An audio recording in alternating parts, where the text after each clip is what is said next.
Iya. Selamat sobat semua, selamat sore. Terima kasih sudah bergabung bersama-sama dalam acara di Rumah Sakit Advent Bandung.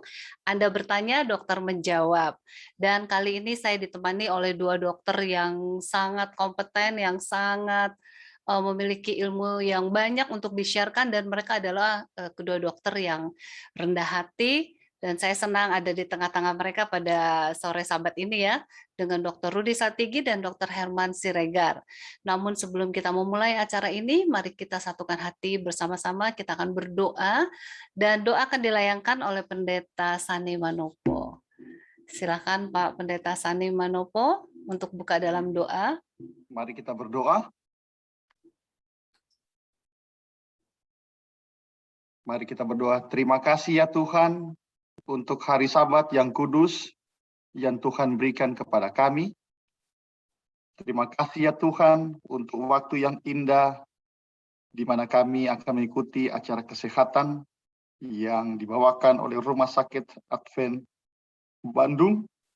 Kami rindu Tuhan hadirat Roh Kudus akan menaungi hati kami semua.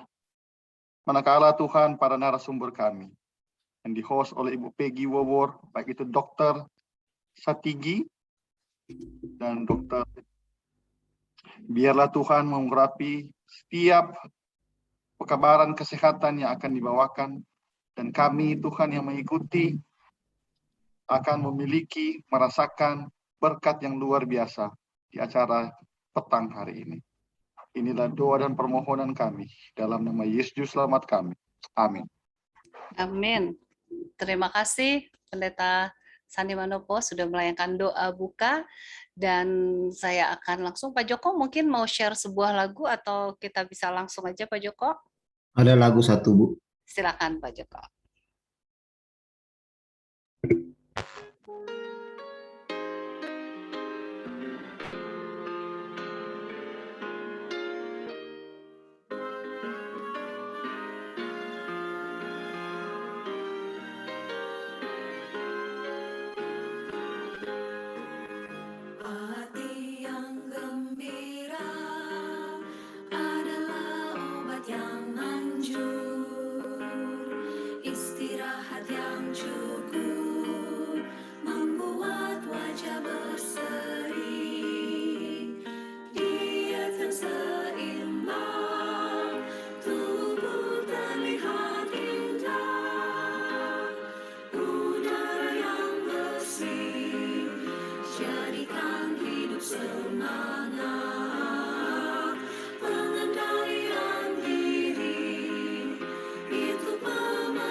Sinar mentari yang cukup, kuatkan tulang-tulang, energik berolahraga, tubuh berfungsi baik, hubungan sosial yang baik, jadikan hidup bahagia, air jernih yang cukup, segarkan seluruh tubuh.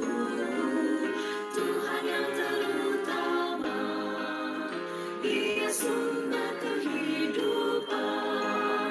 Hidup sehat, anugerah Tuhan. Hidup sehat, sangat berharga. 10 hukum kesehatan.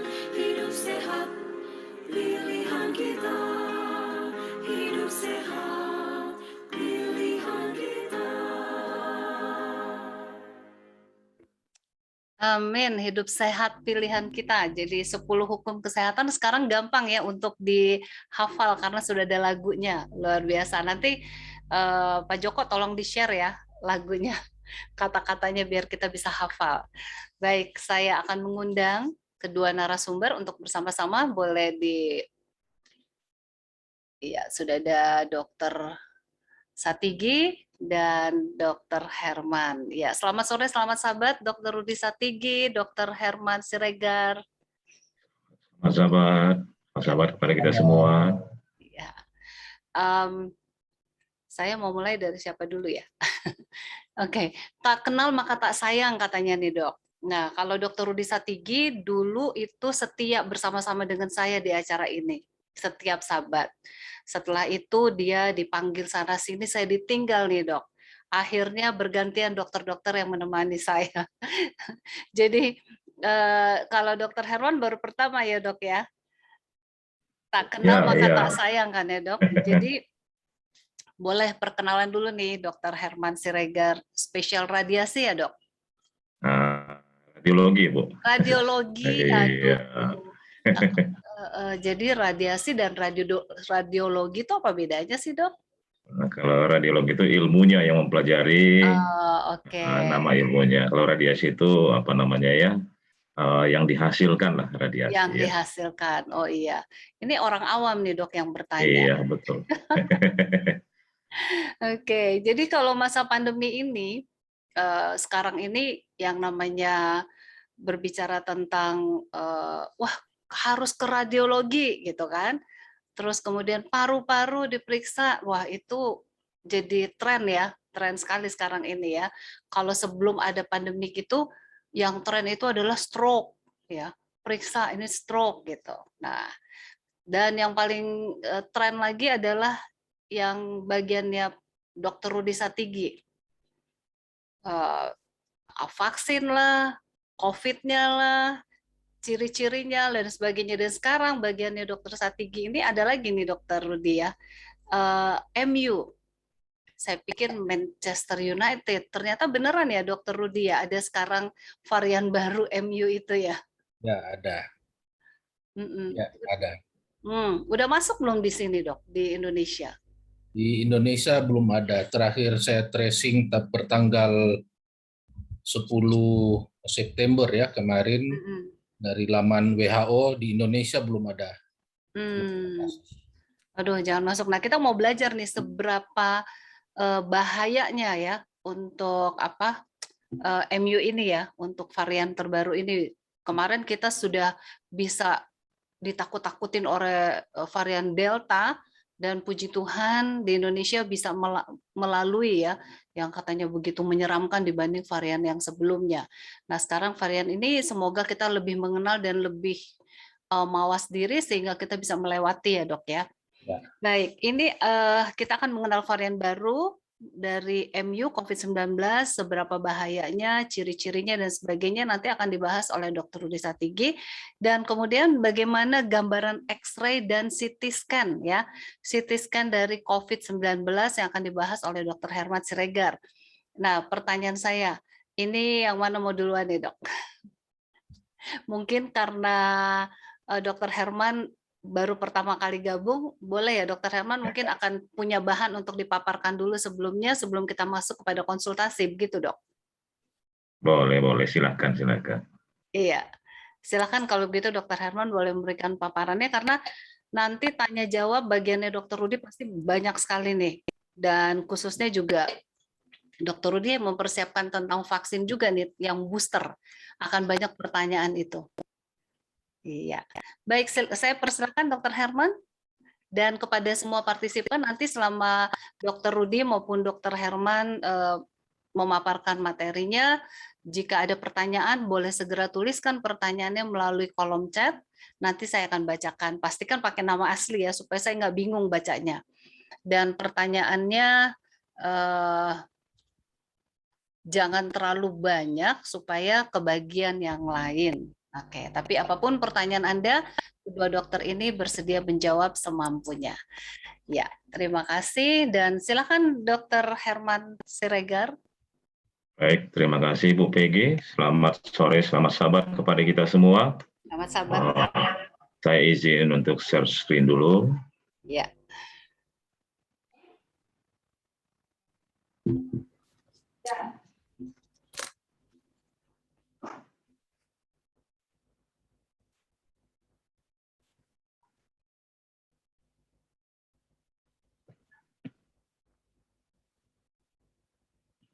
Baik, selamat sore, selamat sahabat kepada kita semua yang ikut bergabung dalam Zoom presentasi kita pada mengenai kesehatan pada sore hari ini.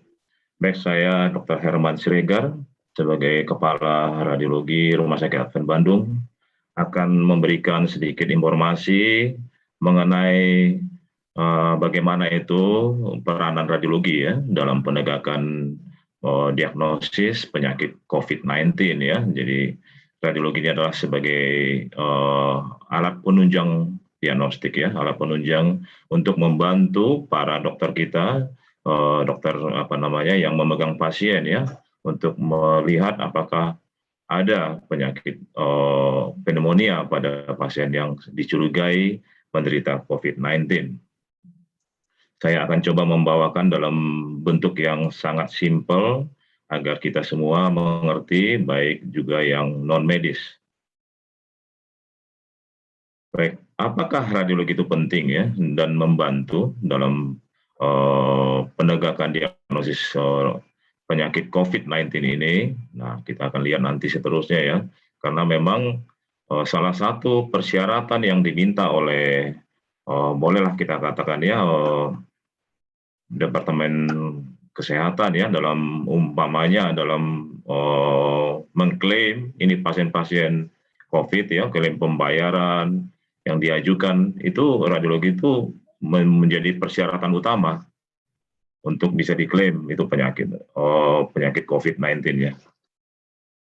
Nah, kalau kita lihat ini dalam COVID-19 ini kan kita fokus kepada organ ya, jadi ini paru-paru. Kalau kita lihat gambarnya, paru-paru ada dua ya, kanan, kiri. Nah, ini yang kita lihat ya untuk COVID-19 ini. Nah, ada dua alat yang kita gunakan untuk menegakkan diagnosis untuk COVID-19 ini di bidang radiologi. Yang pertama itu adalah X-ray, yang kedua adalah CT scan. Nah, inilah bentuk-bentuknya radiologi ini ya, alat-alatnya ini adalah X-ray, alat X-ray. Ini adalah alat CT scan. Nah, perbedaannya kita lihat di sini. Perbedaannya kita lihat bahwa kalau X-ray seperti ini ya, kira-kira alatnya ini alat yang mengeluarkan radiasinya, pasiennya berdiri. Nah, ini bedanya ya. Kemudian ini ada filmnya, nanti dicetak di sini filmnya ya. Di gambarnya nanti tercetak di filmnya. Nah, tapi kalau CT scan ini pasiennya justru tidur. Ini alatnya ini yang bulat ini ya, CT scan bulat. Nanti dia pasiennya masuk ke dalam, baru dilakukan pemeriksaan ya. Jadi berbeda memang alatnya, bentuknya dan cara kerjanya berbeda. Tetapi penggunaannya sama-sama menggunakan sinar X ya. Jadi sama prinsip dasarnya adalah sama-sama menggunakan sinar X. Dan hasilnya juga berbeda ya. Kalau kita lihat kalau gambar ini X-ray ya, ini nanti gambar yang kita lihat di film seperti ini. Ya, ini sudah biasa ya, kita baik orang yang non medis juga sudah biasa melihat ini. Tapi kalau CT scan ini memang agak tidak familiar ya bagi orang non medis. Inilah gambarannya kalau untuk CT scan seperti ini, berbeda memang gambarannya ya, cara mengambilnya berbeda. Kalau X-ray seperti ini ya, jadi seperti orang berdiri saja seperti ini. Kalau orang tidur dia seperti dipotong begini. Jadi dia dipotong badannya, jadi nanti gambarnya seperti ini ya. Jadi memang berbeda gambarannya, agak rumit sedikit ya. Nah, inilah gambarannya ya. Kalau kita lihat orang yang penyakit COVID ya, itu terjadi ada yang kita sebut dengan perselubungan ya. Ada jadi berselubung, berbercak warna putih ya. Nah, ini kalau kita lihat ini gambaran paru yang normal. Ini ada jantung, ini iga-iga kita ya. Jadi ada gambaran di dalamnya inilah paru-paru kita yang hitam ini ya. Kemudian ada cabang-cabang seperti pohon-pohon, ranting-ranting pohon. Ini adalah pembuluh darah. Ini adalah yang normal. Nah, bagaimana yang tidak normal? Nah, kita lihat ini ada perselubungan putih ya. Ini kotor ya, paru-parunya berbercak. Ini sudah terjadi infeksi ya. Jadi kalau kita lihat di sini, inilah bedanya. Jadi kalau kita lihat yang normal ini, yang tidak normal yang sudah terjadi pneumonia, ini yang terjadi infeksi di paru, yang ini gambarannya. Nah, pada CT scan juga demikian ya. Kalau kita lihat ini normal ini gambaran paru-paru yang hitam ini normal ya. Jadi yang cabang-cabang ini, ranting-ranting ini adalah pembuluh darah, ini normal ya. Nah, kita lihat yang sebelah kanan inilah gambaran abnormalnya. Kita lihat banyak bercak-bercak ya putih ya di paru-parunya. Dan kalau COVID ini karena virus ya penyebabnya, jadi dia dua-dua paru terkena ya, selalu itu terkena dua-dua paru. Jadi memang gambarannya seperti demikian ya, kedua paru kanan dan kiri terkena. Dan kemudian ciri khasnya adalah kalau COVID ini dia ada di tepi-tepi ya, ada di tepi-tepi ini, di tepi-tepi paru. Dia nggak, ini tengah paru, ini tengah, ini tepi. Jadi dia ada di tepi semua nih. Kalau kita lihat di bawah ini tepi-tepi semua. Itu ciri khasnya dia ya. Nah, kalau kita lihat paru-paru ini, kelainan yang bisa kita lihat adalah kalau secara radiologi itu adalah kita sebut dengan peningkatan densitas ya, tampak putih seperti yang tadi ya. Kemudian penurunan densitas tampak hitam. Jadi sebetulnya di radiologi ini X-ray baik pun CT scan yang kita lihat itu hanya dua sebetulnya ya. Jadi ada yang meningkat, ada tampak putih, ada yang tampak hitam. Jadi memang hanya dua ini saja yang kita lihat di dalam gambaran radiologi, X-ray ataupun CT scan. Tapi itulah uniknya ya. Jadi penuh dengan tantangan ini radiologi ini. Jadi hanya dengan dua warna ini, putih dan hitam, kita harus bisa memberikan berbagai macam penyakit yang terjadi di dalam paru-paru ya. Jadi hanya dua ini saja, putih dan hitam, memberikan gambaran berbagai macam penyakit. Nah, inilah uniknya ya, jadi menjadi tantangan tersendiri. Itu tadi ya, jadi ada peningkatan densitas, ada penurunan densitas. Nah, inilah gambarannya ya. Kita lewat saja ini. Kemudian, nah, gambaran radiologinya seperti apa kalau kita lihat di foto, itu dia selalu dua ya, ada dua paru kena, ada kemudian di bagian tepi, dan dia umumnya semua paru ya, atas sampai bawah kena. Nah, ini adalah tahap-tahapannya ya, kalau kita lihat di radiologi itu, gambarannya untuk pasien COVID, ini kita bicara khusus pasien COVID, itu yang ada disebut dengan ada 4 tahap. Jadi ada fase awal, yaitu dari 0 sampai 4 hari ya. Di sini kadang-kadang hanya normal saja, jadi kalau orang terkena COVID, itu kalau hari pertama sampai hari keempat itu kadang-kadang normal kita lihat hasil fotonya ya, atau hanya ada sedikit, kita sebut dengan apa namanya ground glass ya, ada perselubungan sedikit sekali. Nah itu, jadi bukan berarti kalau umpamanya dia ada terpapar, dicurigai kontak erat dengan pasien dan dia demam, dia batuk, ternyata fotonya belum menunjukkan ada kelainan, itu belum tentu dia tidak terkena COVID ya. Jadi mungkin dia masih masuk fase awal ya, 0 sampai 4 hari. Dan kemudian dilanjutkan dengan fase yang kita sebut dengan tahap progresif ya, fase progresif ya. Itu hari ke-5 sampai hari ke-8. Nah, itu sudah mulai meningkat, itu akan kelihatan. Kalau memang dia terkena COVID, dia bergejala, bukan tanpa gejala ya. Ada yang pasien kan yang tanpa gejala ya, ini yang bergejala, dia pasti akan kelihatan ya. Pasti akan kelihatan. Hari ke-5, hari ke-8 ini pasti akan kelihatan. Karena di sini disebut dengan fase progresif ya. Jadi akan meningkat ya. Kalau ada perselubungan itu akan meningkat nanti. Kemudian hari ke-9 sampai hari ke-13 itu adalah fase puncak-puncaknya. Di sini sudah terjadi yang tadi yang berselubung-selubung tadi itu kita lihat itu akan memadat ya. Dia akan padat kelihatannya. Dan disinilah kita menilai bagaimana perkembangan pasien ya. Dan biasanya itu para dokter yang merawat pasien COVID itu selalu melakukan X-ray ulang ya di fase-fase progresif ini dan di fase peak ya, di fase puncaknya dia akan mengulang foto. Sudah punya waktu baru masuk, pasiennya di foto, kita lihat masih sedikit ya, biasanya progresif masih sedikit. Nanti biasanya 4 atau 5 hari kemudian mereka akan foto kembali untuk melihat perkembangannya apakah meningkat, memburuk atau perbaikan ya. Nah, itu normalnya kalau berjalan yang normal. Tapi ada kala-kala tertentu itu pasien tiba-tiba memburuk. Baru sehari juga baru masuk di foto masih sedikit, tiba-tiba besoknya memburuk, itu akan difoto lagi untuk melihat apakah memang meningkat perselubungannya atau perburukannya karena yang lain ya. Karena kita tahu bahwa COVID-19 ini memang fokus utamanya adalah di paru-paru, tapi jangan kita lupa komplikasinya sangat banyak. Jadi harus ditentukan apakah dia memburuk karena memang paru-parunya sudah bertambah jelek, atau memang ada komplikasi yang lain ya. Jadi itu yang sering terjadi. Kemudian pas kalau sudah dia 2 minggu lebih dari 14 hari, ini disebut dengan tahap absorpsi ya. Jadi sudah mulai penyembuhan di sini. Nah, di sinilah kita melihat biasanya kalau sudah lewat hari 2 minggu, biasanya itu sudah, kalau tidak ada apa-apa biasanya aman pasiennya ya, biasanya tidak akan ada terjadi perburukan lagi ya. Nah, inilah gambarannya ya. Jadi mulai dari ini, kalau ini CT scan kita lihat, ini yang putih-putih ini awal-awal ini.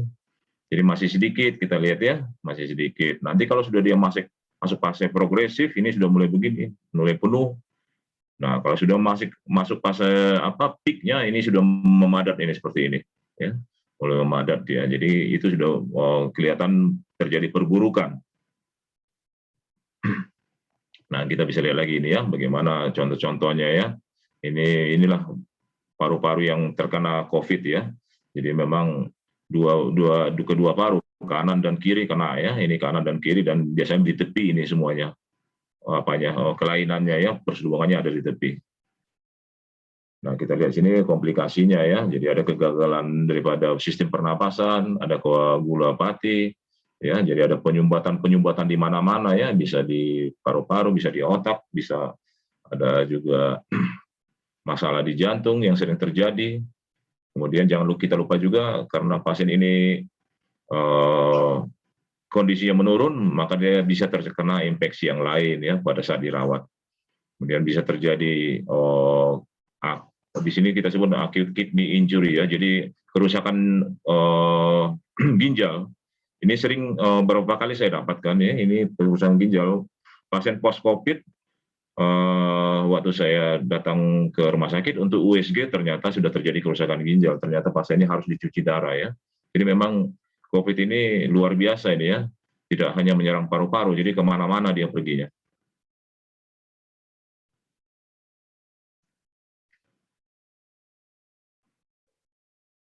Nah, ini adalah gambaran-gambaran daripada, saya coba ambil dari gambar-gambaran yang ada di rumah sakit kita ya, di Advent. Ini saya coba tarik contoh-contoh, inilah gambar-gambaran COVID yang ada. Ini perbacakan kita lihat di kedua paru, itu khas ya, gambaran parunya. Nah, kita lihat ini sudah mulai memadat, dia sudah mulai meluas, ya, sudah mulai penuh seluruh paru, yang bagian hitamnya sudah hampir tidak ada ini. Kalau kita lihat, sudah putih semua. Nah, kemudian ini kasus berat ya. Jadi kalau kasus berat itu kita sebut dengan kalau kelainannya sudah melebihi dari 50% paru-paru yang terkena, itu kita sebut dengan kasus berat. Kemudian kasus sedang, ini ya, kalau di kasus sedang itu ya sekitar 30 ya, 30 sampai 50% lah ya. Kalau di bawah 30% kita sebut dengan kasus yang ringan lah ya.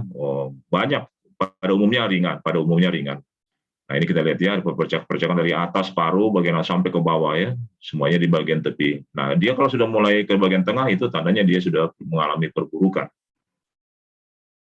Ini ringan sedang kasusnya, kita lihat ya. Nah, ini kalau follow up ya, jadi pasien-pasien yang dirawat ini biasanya Dr. Rudi mengirim sesudah 5 hari, 4 hari, 5 hari dirawat, dia kirim lagi untuk difoto untuk melihat perkembangan ya. Jadi kalau kita lihat di sini, ini foto yang pertama waktu dia masuk, ini ada perpercakan ya, perselubungan putih di sini. Nah, kita lihat sesudah ini pasien ini 5 hari kemudian di foto memburuk ya, makin penuh. Nah, ini terjadi perburukan, dan ini sangat penting bagi dokter yang merawat ya. Jadi informasi-informasi yang kita berikan itu sangat penting untuk menentukan langkah selanjutnya, terapi apa yang akan dilakukan ya. Karena memang terapi yang dilakukan itu sangat menentukan daripada hasil nanti outcome daripada penanganan pasien-pasien yang menderita COVID. Ini kasus memburuk juga ya, kita lihat ya. Ini masih sedikit di sini. Nah, di sini beberapa hari kemudian ini sekitar 7 hari kemudian ya. Nah, ini sudah penuh. Nah, jadi ini memberat ya, memburuk ya. Ini sudah kita sebut dengan kasus berat. Ini lebih dari 50% paru-parunya sudah kena ya. Kalau yang kanan itu hampir semua. Yang kiri cuma setengah ya. Jadi 50% kita sebut dengan kasus berat ini. Nah, ini yang sedang aja ya. Ini sedikit-sedikit. Kemudian ini yang di tepinya ya, jadi sedikit saja, jadi kasus sedang aja ini, memburuk tapi kasus sedang, tidak terlalu parah lah ya, sedang aja. Ini yang perbaikan ya, jadi ini kasus yang sudah penuh dia, sudah semua kena, lebih dari 5%. Pada foto yang selanjutnya kira-kira 3 hari kemudian, sudah mulai berkurang ya, kita lihat di sini. Jadi ini perbaikan.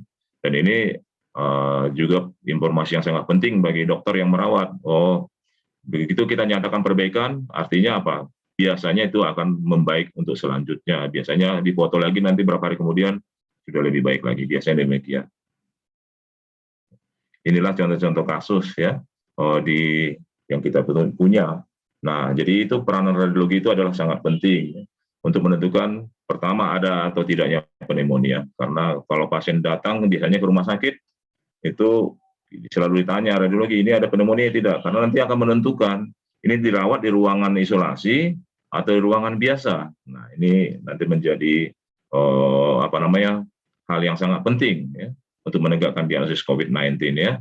Kemudian peranan yang berikutnya adalah untuk melihat perkembangan penyakit, untuk mengevaluasi terapi yang sudah diberikan, apakah pasien ini membaik, apakah memburuk, apakah perlu masuk ICU. Nah, disinilah peran radiologi untuk melihat, memberikan informasi yang penting bagi dokter yang merawatnya. Mungkin itu yang bisa saya sampaikan, Bu Peggy. Terima kasih. Terima kasih, dokter, untuk paparannya yang luar biasa. Wah, saya juga baru lihat ya, yang namanya paru-paru itu kalau COVID sering dibahas kan, Dokter Rudi sering bahas itu putih, tapi nggak begitu banyak yang ditampilkan. Sekarang saya melihat, wow, ternyata seperti itu ya. Dan tadi menariknya saya lihat itu menyebabkan kidney ya dok ya. Itu karena apa ya? Karena obat-obatan atau karena si virusnya itu jalan-jalan ke situ? Baik, terima kasih. Mungkin ada baiknya nanti Dokter Rudi yang menjawab, karena itu domainnya Dokter Rudi. Nah, tapi banyak memang yang kita temui, ada beberapa masih muda, umur 20, 21 ya. Kasihan kita lihatnya, ternyata habis COVID, jadi cuci darah ya. Aduh. Jadi memang, tapi nanti untuk patofisiologinya kenapa terjadi demikian, mungkin Dokter Rudi lah yang nanti yang berwenang ya, berwenang menjelaskan. Iya, baik. Nah ini dok, di chat sudah ada pertanyaan dari Rosdelina Arwan. Selamat sore dokter, kok kenapa sudah negatif tapi sebulan dirawat negatif tapi tiba-tiba pasien, oke, ini nanti Dokter Rudi. Oke, sebentar, dengan Dokter Rudi dari Johannes Wirawan. Bisa Dokter Rudi, bisa Dokter Herman nih. Dok, saya mau tanya gimana kalau saya batuk berdahak hanya habis makan saja? Apa saya perlu ronsen? Nah, perlu ronsen enggak itu katanya dok? Kalau begitu ini mungkin Dokter Herman boleh jawab. Baik, terima kasih. Habis makan maksudnya habis makan? Dia kalau dia batuk berdahak hanya kalau habis makan aja. Oh gitu. Baiklah. Mungkin kalau habis makan saja, mungkin sepertinya tidak ada hubungannya ya. Nah, jadi kalau kita melihat perjalanan penyakit COVID ini ya, umumnya lah sebagai infeksi pneumonia, infeksi paru-paru, tentu dia pertama harus demam dulu ya. Nah, biasanya demam, kemudian ada batuk, baru ada sakit tenggorokan ya. Baru ya kalau yang sudah parah nanti sudah berlanjut ya ada sesak. Ya. Nah, demikian. Jadi kalau dengan keadaan COVID yang sekarang ini, ya kalau ada batuk, demam, ya sepertinya dokter yang memeriksa akan menganjurkan biasanya. Karena memang kasus kita ini kan pandemi sekarang ya. Jadi nggak tahu-tahu kita, kalau kita bilang dia ketemu di mana, jalan di mana, sudah nggak tahu lagi kita di mana kontaknya ya. Karena hampir semua orang bisa menjadi sumber infeksi ya. Siapapun yang kita temui, kira-kira demikian. Jadi ya ada baiknya sih, nggak masalah. Kalau mau difoto silakan saja. Nah ini ada bagaimana dok yang isoman itu, apakah dia juga harus di X-ray? Yang isoman kan itu biasanya yang tanpa gejala ya, tanpa gejala atau yang ringan lah ya. Tapi kalau begitu positif PCR-nya, antigennya itu menurut hemat saya ya tidak ada ruginya kita foto, tidak ada ruginya. Tetap Iya. sebagai foto, sebagai mungkin kalaupun dia negatif, kalaupun dia normal, itu menjadi dasar kita untuk menilai kira-kira demikian. Jadi itu pegangan kita lah kira-kira demikian. Kalau sudah ada sedikit, nah tentu kita lebih waspada kan, pokoknya baru sedikit kelihatan, tapi tetap kita itu menjadi petunjuk bagi kita, bagi dokternya untuk waspada. Oh ini berarti nanti berapa hari kemudian harus foto lagi kira-kira demikian. Oke. Tetap penting lah menurut saya ya. Kalau Tetap memang penting. apalagi sudah positif ya.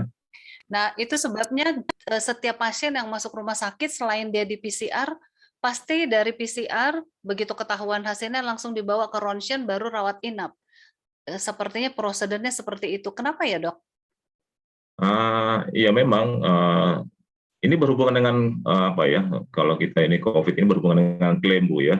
Iya. Jadi memang artinya kan ada peraturan dari pemerintah. Kalau umpamanya tidak bergejala tidak boleh dirawat. Kalau ringan tidak boleh dirawat. Ada persyaratannya. Jadi yang dirawat itu yang penting-penting saja. Yang memang kasus sedang sama berat. Kira-kira demikian. Jadi dari hasil foto nanti kelihatan kalau dia cuma ringan ya nggak apa-apa dipulangkan dulu isoman dulu. Kira-kira demikian ya. Karena Baik. banyak yang membutuhkan ruangan, karena kemarin kan peaknya itu kan banyak sekali pasien. Iya, betul. Nah, jadi nggak ada tempat, nanti kasihan orang yang betul-betul membutuhkan ternyata udah penuh, kira-kira demikian. Oke, baik. Saya mau ini pertanyaan ke Dokter Rudi ya, Dok. Dokter siap ya? Dokter Rudi harus dikasih pertanyaan yang banyak supaya tidak ini. Selamat sore, Dok. Dok, kenapa sudah negatif tapi sebulan dirawat negatif tapi tiba-tiba pasien meninggal? Gimana tuh, Dok? Ya, selamat sore, selamat sahabat. Terima kasih banyak. Sebenarnya tadi saya mau siap presentasi juga tentang MU ya, cuma. Oke, boleh Dok. Setelah 2 pertanyaan, silakan dokter presentasi MU ya Dok ya. Karena saya tunggu agak banyakan supaya orang nggak tanya, sudah yang masuknya terlambat dia tanya lagi tentang MU. Jadi nanti. Ya, terima kasih. Jadi pada pasien-pasien dengan post-COVID, jadi biasanya ada satu keadaan yang disebut dengan post-COVID syndrome ya, atau long COVID. Long COVID. Ya. Jadi banyak sekarang pasien-pasien yang post-COVID kemudian datang dengan mengeluh cepat capek, kemudian sesak napas, dan kemudian kami melakukan pemeriksaan ternyata D-dimernya itu tinggi ya, jadi terjadi sama penggumpalan darah yang tinggi. Jadi kalau kita tidak awas, kalau kita tidak perhatikan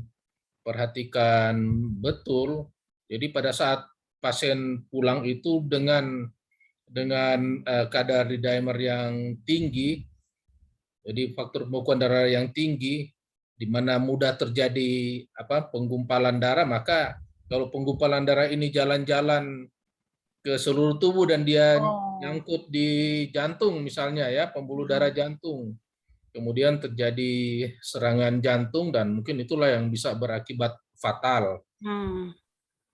Kemudian yang kedua juga kadang-kadang paling sering mungkin ya nyangkut di paru-paru ya, jadi pulmonari emboli gitu. Jadi tapi pasien juga langsung parah, dahulu dengan sesak napas yang berat, dan kalau tidak ditangani dengan cepat ya mungkin sama juga bisa fatal. Biasa kalau banyak yang stroke biasa kurang gitu ya. Oke, baik Dok. Terima kasih. Saya kembali ke Dokter Herman. Ini ada pertanyaan dari Radian Perangin-angin. Dok, seberapa besar resiko bagi pasien yang pernah mengidap TB?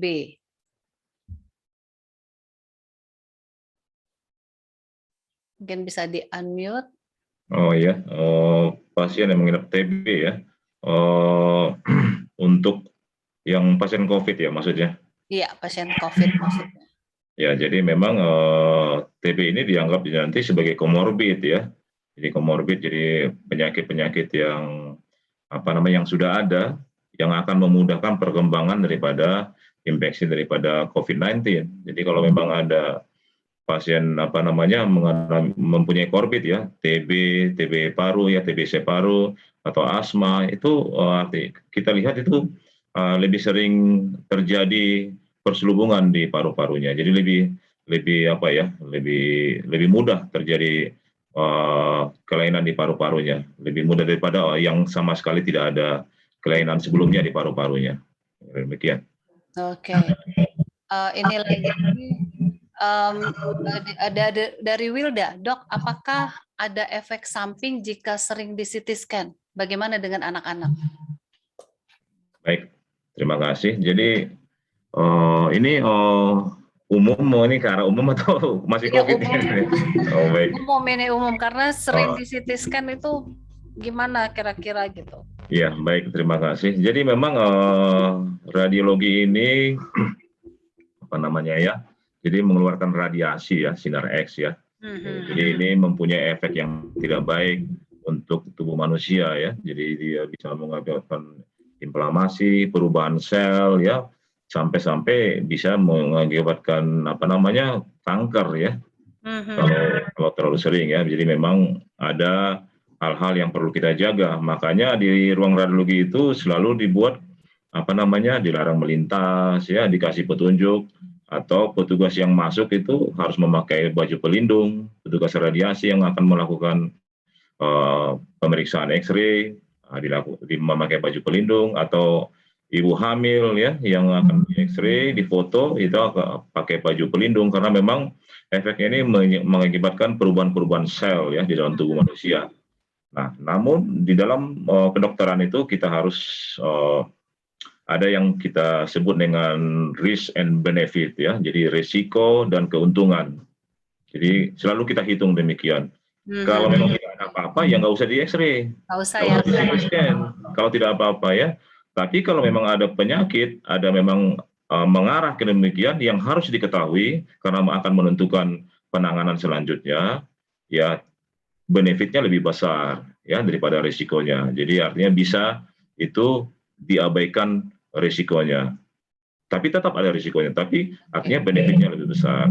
Jadi artinya ada batas-batasan dosis ya. Jadi kita di bagian radiasi ini, Bapeten ya, Badan Tenaga Nuklir Indonesia itu sudah menetapkan batasan-batasan dosis yang bisa ditolerir ya. Jadi untuk petugas radiasi itu sekitar 20 milisievert ya setahun. Itu boleh batasnya dia terkena radiasi. Kalau lewat dia harus diistirahatkan, nggak boleh lagi.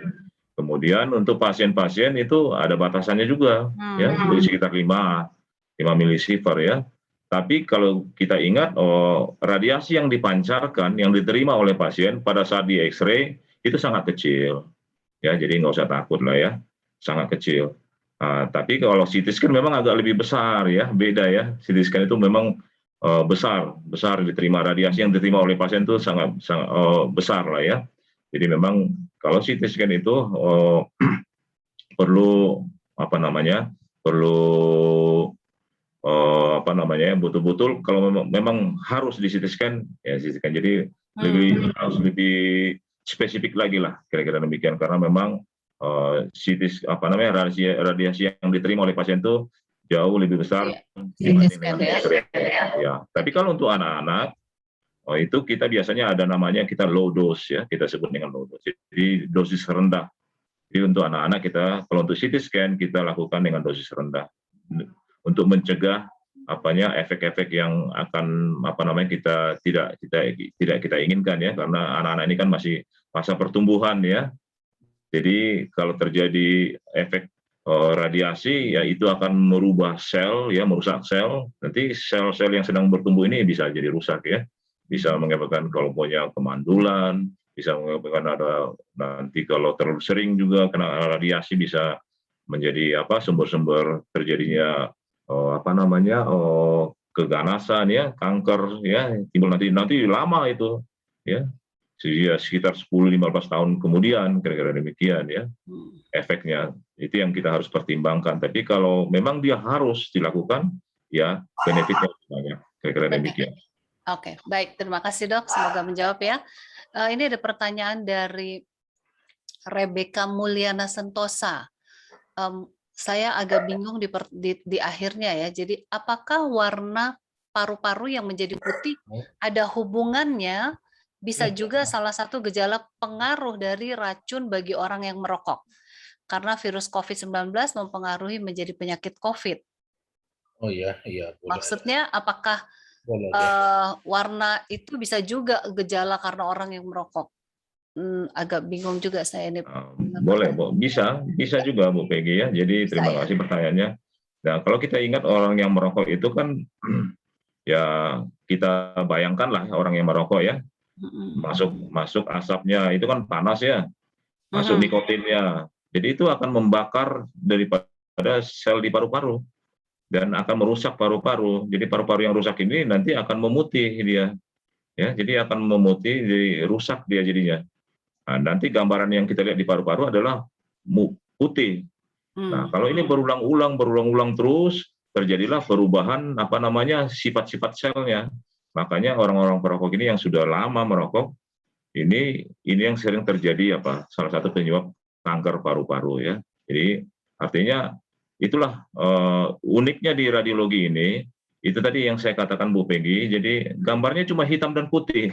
Iya, hitam atau putih aja ya. Ya, jadi tapi penyakitnya macam-macam gitu ya. Oh, Bisa ya. karena rokok, bisa karena asma, bisa karena infeksi, bisa macam-macam. Bisa karena tumor ya. Penyebabnya macam-macam, tetapi warnanya hitam putih. Gambarannya cuma begitu hitam dan putih. Jadi memang ya inilah tantangannya, uniknya begitu ya. Jadi tapi rokok itu bisa kita lihat memang akan membuat paru-paru itu akan rusak dan kelihatannya putih, kira-kira demikian.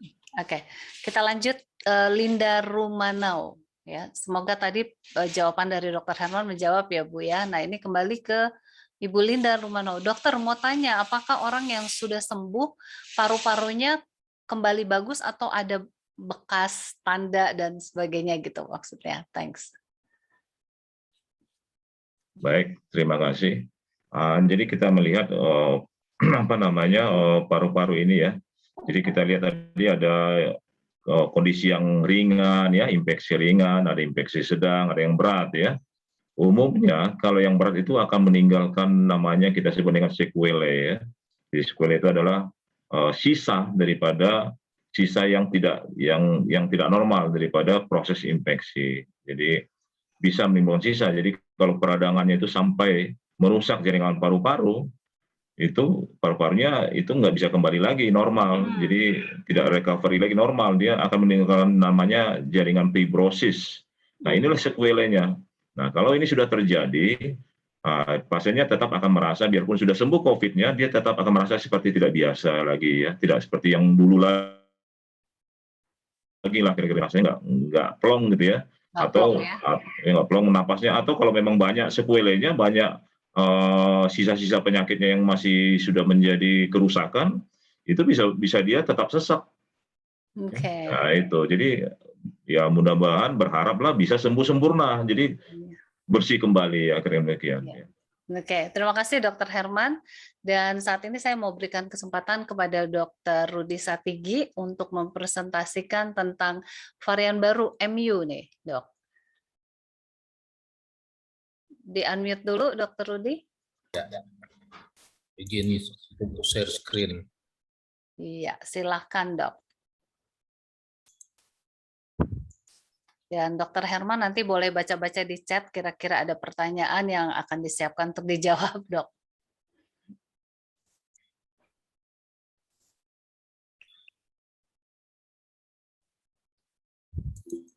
Ya, oke.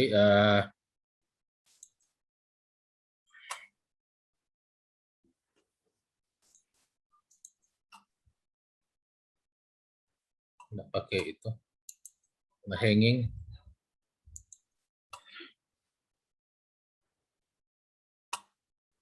Kalau mau share screen dia jadi hanging. Oh, kenapa ya? Sebentar, ini kayak lagi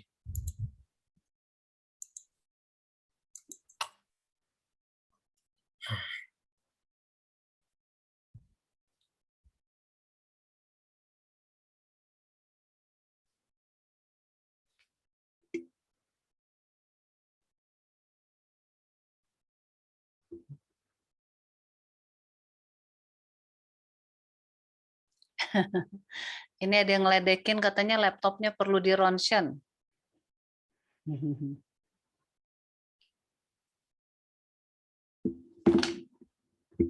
Ya, Dokter Rudinya menghilang ini. Oke, sambil menunggu Dokter Rudi,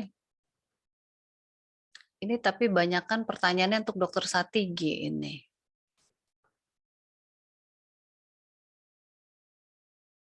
Oke.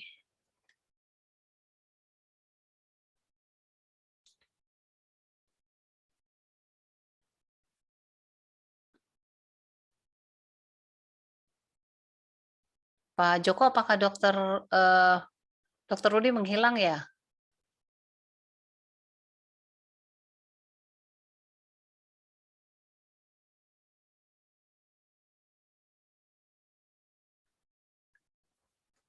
Baik, kita lanjut kepada Dokter Herman ya.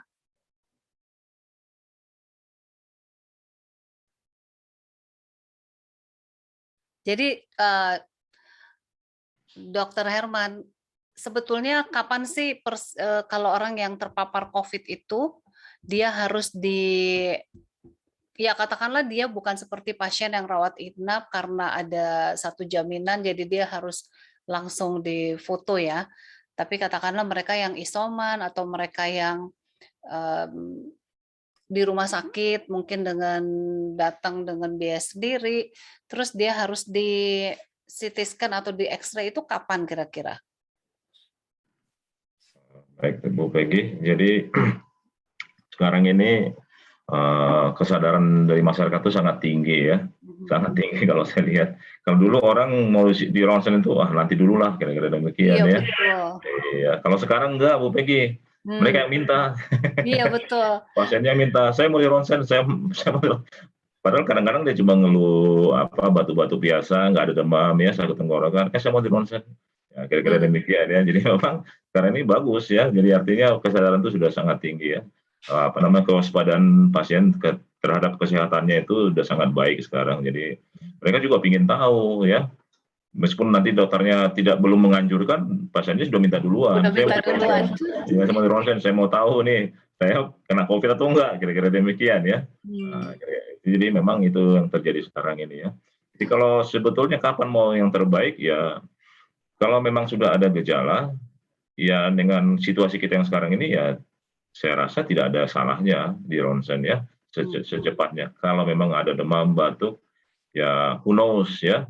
Kadang-kadang daripada kita miss ya, pasiennya daripada miss, dia merasa nggak apa-apa, ternyata paru-parunya sudah terinfeksi, sudah kelihatan. Nah, jadi nanti kan jadi penanganannya lebih sulit kalau sudah menjadi lebih berat kan ya, kira-kira demikian. Jadi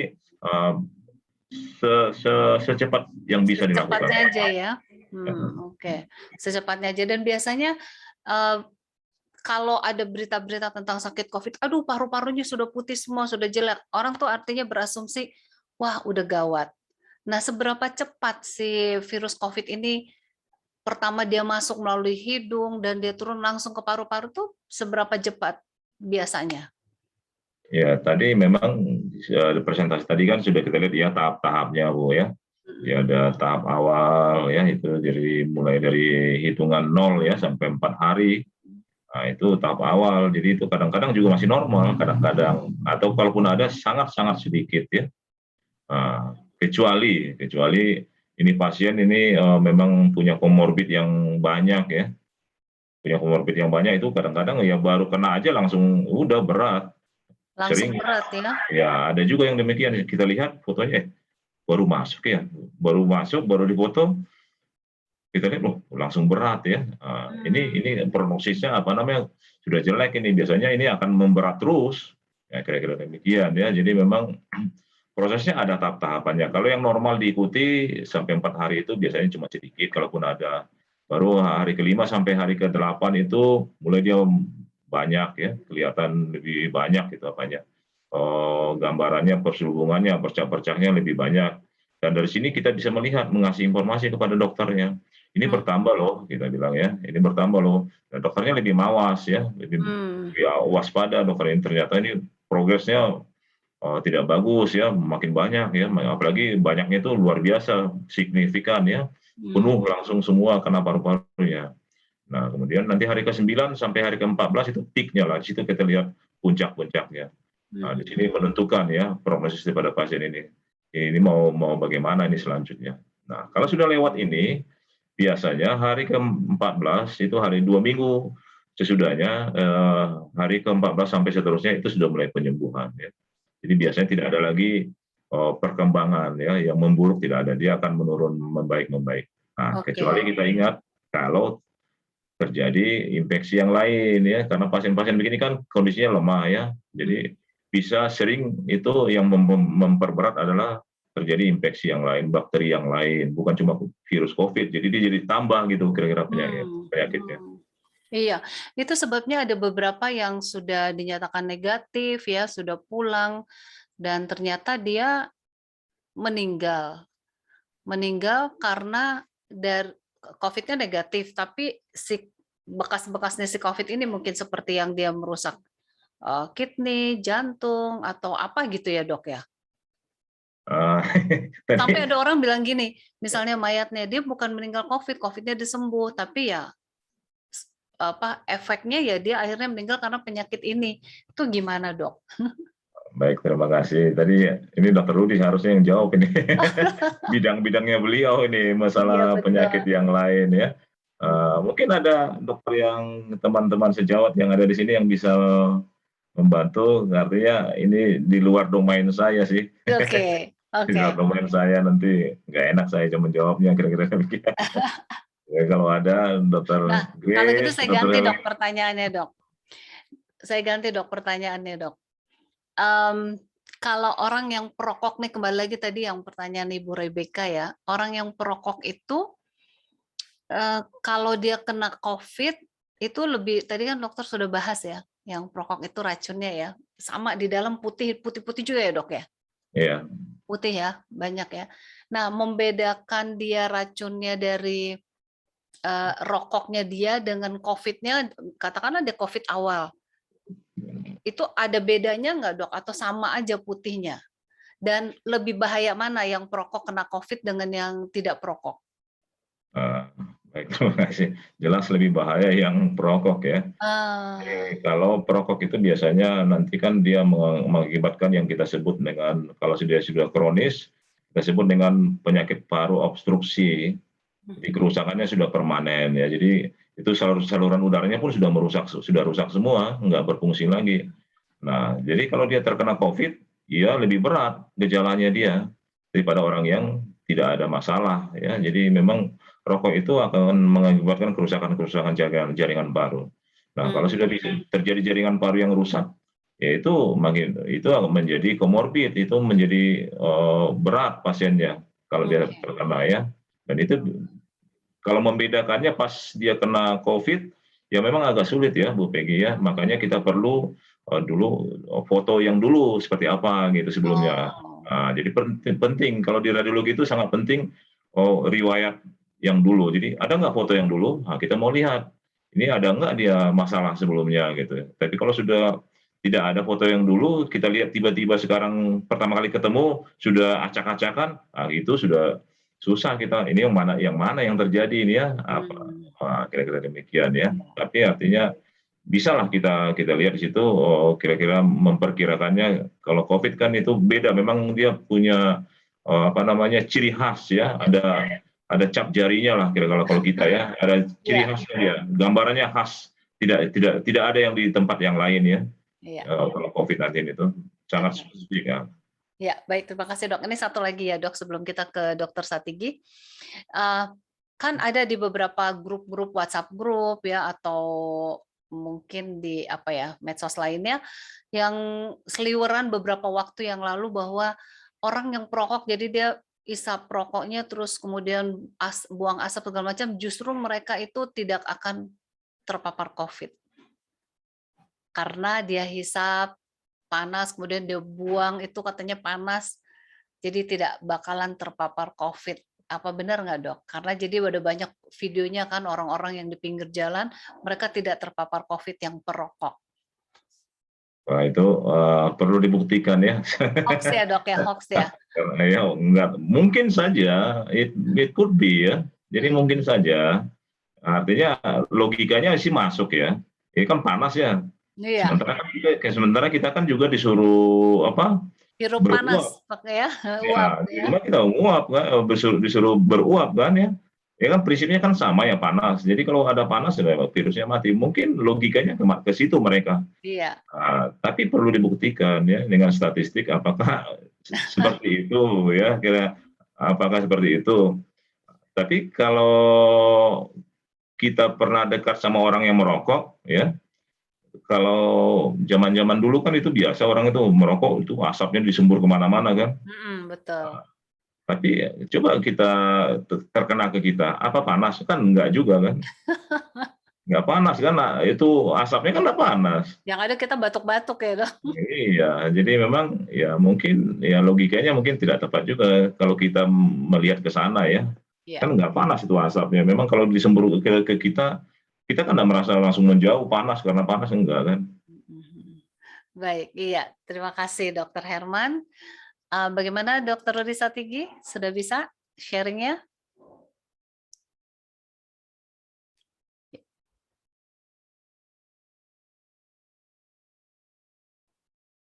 Bisa di-unmute dulu.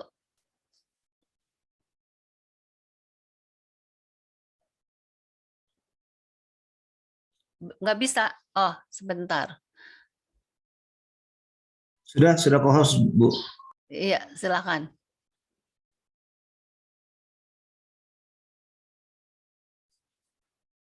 Belum bisa unmute? Ya. Ya, udah bisa. Sudah ya. Terima kasih. Komputer saya jadi hang, jadi nggak bisa langsung mati tadi pas mau share Screen. screen langsung mati. Jadi saya pakai HP ini. Oh, sekarang bisa? Sudah bisa, Dok? Nggak bisa karena filenya ada di komputer juga. Saya belum sempat kirim ke email. Jadi tunggu saya restart dulu. Jawab pertanyaan aja dulu mungkin. Iya, boleh. Ini pertanyaan juga sudah banyak sekali untuk Dokter Rudi. Dan Dokter Rudi, untung ada asisten di rumah ya, Dok. Selamat nih dokter, udah punya anak yang dokter juga. Wah, luar biasa. Ya, terima kasih. Aduh, sudah punya kerabat, apa sih kalau kedokteran bilang dok? Kolega, ya. Wow. Ini ada pertanyaan, ya dari Raymond. Apa pendapat dok tentang penggunaan preskripsi ivermectin yang masih diragukan? Ya, terima kasih. Dan mungkin dok sekalian aja ya, pertanyaan berikutnya ada hubungannya juga dengan ivermectin dari Sani Manopo. Dokter Satigi, apakah bisa konsumsi obat ivermectin sebagai pencegahan COVID? Jika ya, aturannya bagaimana ya? Thank you. Ya, terima kasih. Memang pada saat ivermectinnya itu muncul, memang menjadi satu antusiasme yang tinggi ya. Jadi idola baru terhadap ivermectin itu dengan mengacu pada studi-studi yang ada di Eropa dan dimanapun. Tetapi ternyata setelah di review bahwa ternyata studi daripada ivermectin itu ternyata tidak valid ya, tidak reliable. Jadi kembali kalau kita melihat dengan adanya antusiasme orang menggunakan ivermectin di seluruh dunia, bahkan mungkin paling banyak di India, mungkin di Indonesia juga banyak. Dan kalau kita mendengar akhir-akhir ini di Amerika Serikat juga, sehingga terjadi komplikasi dan efek samping akibat penggunaan ivermectin. Sehingga muncul pernyataan-pernyataan mungkin dari CDC Amerika Serikat bahwa biarlah ivermectin kembali sebagai terapi untuk hewan ya, karena itu untuk pengobatan untuk cacing ya, parasit pada hewan. Ya memang kalau dalam lingkup penelitian memang mungkin diizinkan ya, dalam lingkup penelitian diizinkan untuk digunakan. Tetapi mungkin sekarang dalam menentukan dosisnya itu yang belum ada kesepakatan ya, karena memang harus dosis yang besar kayaknya ya. Saya tidak tahu, belum ada itunya. Memang ada yang bilang 12 miligram ya, ada yang bilang 0,01 mungkin per kilogram berat badan. Ada yang bilang tiap hari, ada yang bilang 1,35, ada yang bilang 1 dan ke-7. Jadi belum ada kesepakatan untuk menggunakan ivermectin. Jadi ya mungkin kita menunggu aja hasil yang lebih bagus ya, karena kita melihat di Amerika CDC itu satu center yang bagus sekali, yang menjadi patokan ya dari seluruh orang. Dan mungkin kemarin juga kami mendengarkan ada seperti seminar dari Dr. Ralph Tauran ya, dia spesialis infeksi dari Amerika Serikat, dan dia mengatakan bahwa ivermectin tidak lagi digunakan, apalagi kalau di rumah sakitnya ditolak untuk digunakan. Jadi mungkin marilah kita mungkin lebih bijak. Yang pertama mungkin saya juga ikut antusias, apalagi mendapat bantuan ya, kiriman obat dari Ibu Peggy. Jadi kita juga menggunakan banyak itu. Jadi bahkan sekarang di Indonesia juga kan farmasi-farmasi sudah banyak membuat ya ivermectin. Yang karena di Indonesia mungkin masih ada itu ya, karena ada izin Balai POM kalau tidak salah. Jadi silahkan, tetapi bijak-bijaklah mungkin. Karena mungkin lebih banyak orang mendapatkan efek samping daripada amannya. Ya, demikian. Oke, terima kasih dok. Tapi ivermectin bukannya dari dari Menteri Erick Thohir kan? Bio Farma ya, sudah dibagi-bagi di beberapa rumah sakit dan katanya sudah terjual. Oke, baik. Ya, kita lanjutkan saja dengan pertanyaan berikutnya ya dokter, dari Dasmen Sidebang. Selamat sore Dr. Rudi Satigi, mau tanya mengenai IBS, apa penyebabnya, bagaimana pengobatan dan perawatannya, juga bagaimana pencegahannya. IBS nih dok. Biasa kalau IBS itu inflammatory bowel disease ya, inflammatory bowel syndrome. Sindrom ya. Jadi itu adalah gangguan peradangan pada usus besar ya. Jadi mungkin di luar topik dari COVID yang kita bicarakan pada kita bahas ya. Saat ini ya. Mungkin di kali-kali berikutlah kita bahas itu. Oke. Ya. Dari Jimmy Wairata, selamat sore dok. Teman kami kemarin satu keluarga kena COVID, setelah pasca COVID ibu dan bapaknya negatif, si anak sekarang mengalami mencium bau busuk, padahal ortunya tidak ada cium bau busuk. Bagaimana cara mengatasinya dok? Makasih. Iya, memang pada pasien COVID memang bahkan post COVID syndrome ada kelainan-kelainan juga yang seperti itu ya. Jadi bisa pertama gangguan penciuman atau ada mencium bau yang lain ya daripada itu selain bau busuk. Ya memang kalau dari apa terapinya biasa kita tetap melatih saja. Jadi ada yang bilang latihan untuk cium 5 macam apa ya bau, yang ya bau setiap hari untuk melatih kembali ya. Jadi mungkin kalau masih kurang itu bisa mungkin ke dokter spesialis THT, mungkin jangan ada penyakit yang lain, apa aja mungkin ada sinusitis kah? Iya. Atau ada penyakit di rongga mulut. Betul. Dan lain ya bisa mungkin konsultasi. ke THT dulu. Ya. Iya. Selanjutnya dok, pertanyaan dari Mikel Suwitono. Apakah darah dari donor konvalesen mempengaruhi jaringan darah di paru-paru sehingga bisa menyembuhkan? Terima kasih. Jadi kalau konvalesen itu adalah plasma darah yang diambil dari pasien-pasien penyintas COVID. Mhm. Kenapa diambil dari pasien penyintas COVID? Karena diharapkan di dalam darahnya itu ada kekebalan ya yang spesifik yang sudah terbentuk untuk melawan COVID. Jadi apabila darah atau plasma konvalesen itu diambil ya yang sudah memiliki antibodi dan diberikan kepada seseorang, diharapkan antibodi itu akan membantu ya mempercepat proses penyembuhan. Jadi kalau kekebalan ya untuk mendapat kekebalan ada yang disebut dengan kekebalan pasif dan aktif ya. Kalau pasif yaitu vaksinasi, kalau yang aktif yaitu mungkin contoh plasma konvalesen. Jadi bukan berpengaruh ke paru-paru, tetapi di dalam darah itu yang sudah ada antibodi terhadap COVID-19 itulah yang akan apa?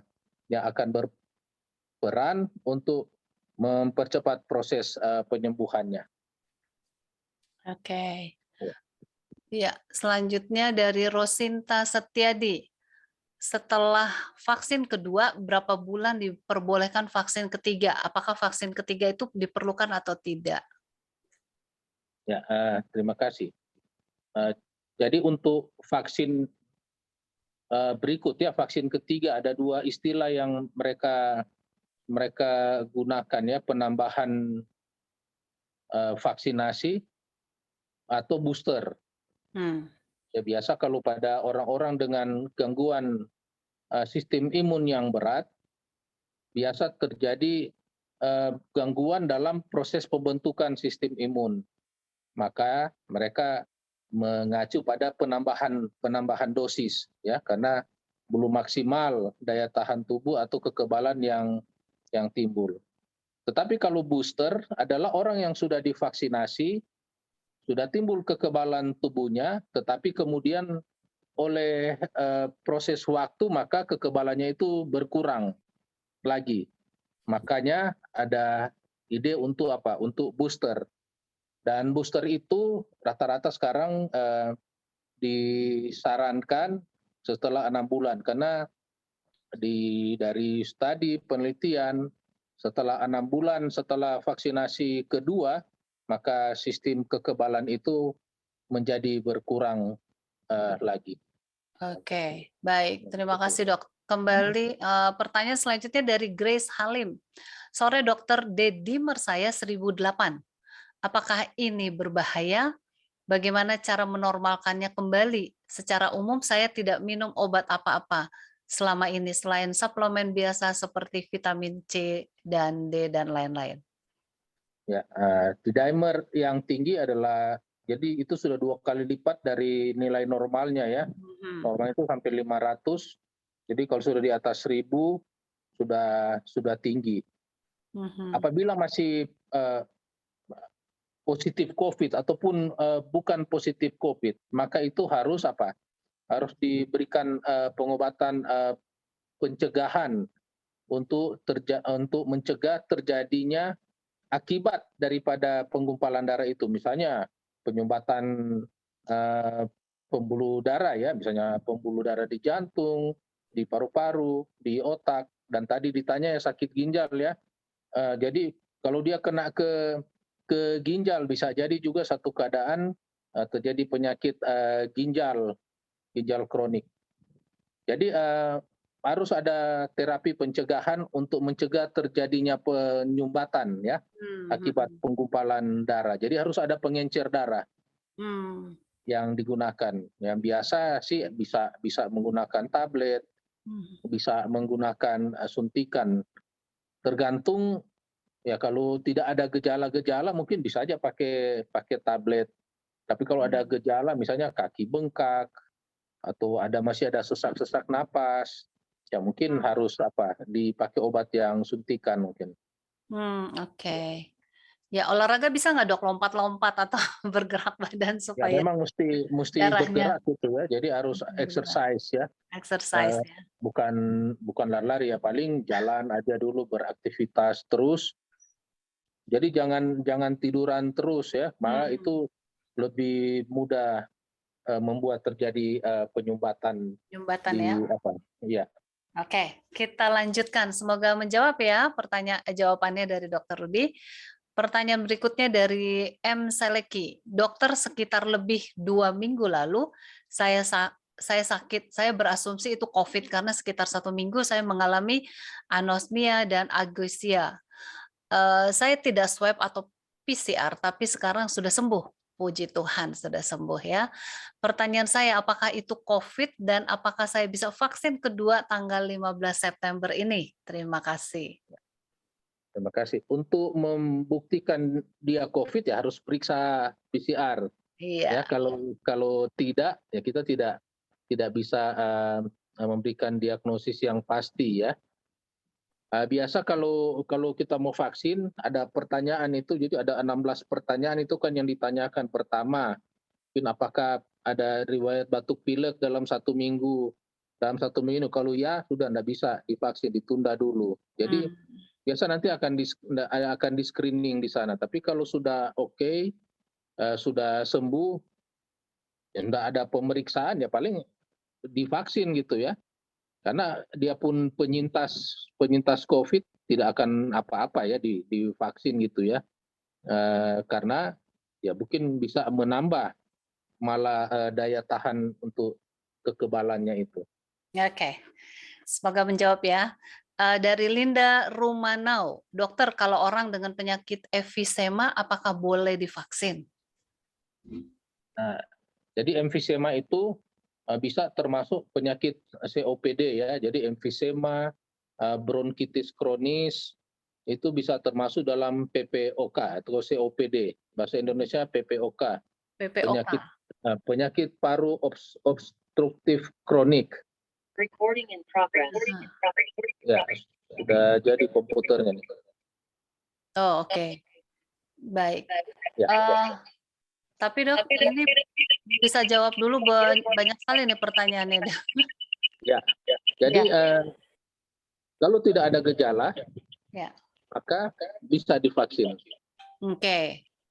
Jadi kalau tidak menggunakan, jadi kalau COPD itu ukurannya itu adalah keluhan. Jadi kalau dalam jadi dia tidak ada keluhan, mungkin tidak menggunakan obat pelega, tidak menggunakan steroid, silakan saja divaksin, bisa. Bisa ya, baik. Langsung dari Rudi Karsum. Selamat malam dokter, saya mau tanya, jemur yang bagus jam berapa dan berapa jam? Ya, biasa kan jemur itu biasa di antara mungkin jam 10 sampai jam 12 ya. Iya. Karena di saat itu katanya sinar ultravioletnya yang tinggi ya. Dia Iya. punya itu ya yang golongan apa gitu ya. Jadi itu lebih bagus ya sehingga bisa memberikan pembentukan untuk vitamin D di kulit gitu. Iya. Itu tambahan mungkin saya nih selama menjadi moderator nih sudah mulai jadi kayak dokter juga nih Dok. Jadi pertanyaan seperti ini sering sekali dari awal ya, ini udah 1 tahun lebih acara ini. Dokter Grace bilang itu kalau jam 12 siang mungkin bagi yang kulitnya putih hanya 5 menit cukup pas jam 12 siang. Tapi kalau kulitnya agak berwarna bisa 10 sampai 15 menit dan paling efektif itu pas jam 12 siang katanya begitu ya. Saya sekedar menambahkan, Dok. Ya. Oke, ini dari Raymond, apakah penggunaan obat-obatan tradisional bisa membantu menyembuhkan pasien COVID? Terima kasih, Dr. Rudi. Pengobatan karena obat tradisional, karena Dr. Rudi menggunakan bukan itu kan macam-macam ya. Kalau obat tradisional yang kalau kita baca petunjuk dari Departemen Kesehatan ada yang dikenal dengan OMAI ya, obat asli Indonesia ya. Jadi misalnya obat-obat batuk, ada obat-obat batuk tertentu yang bisa digunakan sebagai obat simptomatik ya, gejala untuk batuk-batuk pada COVID ya, pada gunakan itu. Obat-obatan lain ya, misalnya kombinasi, misalnya bandrek itu ya, misalnya minyak kayu putih, misalnya minyak telon, atau misalnya bajigur mungkin atau apa ya. Itu Pokoknya jahe bisa direbus saja gitu ya. jahe. Itu untuk apa? Sebagai untuk meningkatkan daya tahan Daya tahan tubuh tubuh. saja ya, Ya. bukan untuk Bukan obat ya. memerangi virus COVID-19. Oke, baik. Dokter, ini ada masukan dari Hadia ya. Saya nggak tahu, Hadia cuma tulis nilai CT di bawah 5, tapi dia kasih linknya. Dan linknya ini adalah fenomena aneh pasien COVID-19 di Surabaya diduga varian baru. Nah, selamat sore dokter, apa berita yang terjadi di Surabaya di atas ada kemungkinan COVID-MU? Jadi nanti kita baca linknya ya, setelah kita jawab beberapa pertanyaan. Terima kasih untuk infonya. Dari Carol, halo Pak Dokter, setelah kena COVID sudah juga selesai vaksin COVID kedua. Apakah bisa kita juga vaksin pneumonia dan vaksin flu? Banyak ini vaksinnya ya, Carol? Tunggu 1 bulan setelah vaksinasi COVID-nya. Oke, tunggu 1 bulan ya, Carol. Iya. Ya. Dari Budi Susanto, apakah boleh atau perlu kita melakukan menghirup uap panas untuk pasien post-COVID atau pada orang yang normal untuk pencegahan? Boleh untuk pencegahan ya, untuk hirup-hirup uap panas ya. Ya. Itu saya bantu jawab tuh, Dok. Jawab oleh Bu Kogi. Iya. Ya. Oke, khususnya kalau habis bepergian, pulang, habis mandi, apa itu, hirup-hirup itu aja untuk menghilangkan mungkin ada di hidung virus-virus ya. Nah, dari Shirley Sulaiman, 2 bulan lalu saya terkena COVID dan hasil terakhir ronsen paru dinyatakan tidak ada kelainan. Apakah masih perlu cek di dimer karena isoman jadi belum pernah cek? Nah, ini dia. Perlu nggak ini, Dok, di dimer? Dokter Boleh. wajahnya menghilang. Saya pindah ke 1. Oke. Baik.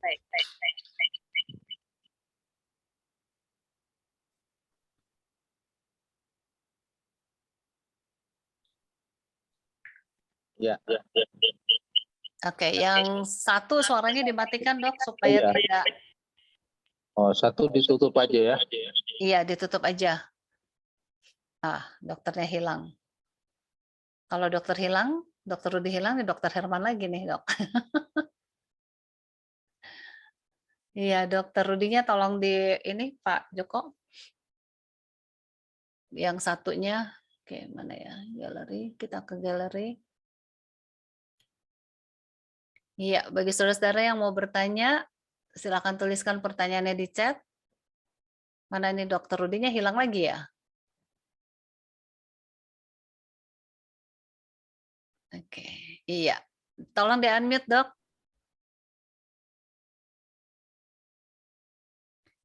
Dokter, tolong di-unmute, Dokter Rudi. Sebentar, saya unmute. Ya, sudah. Udah.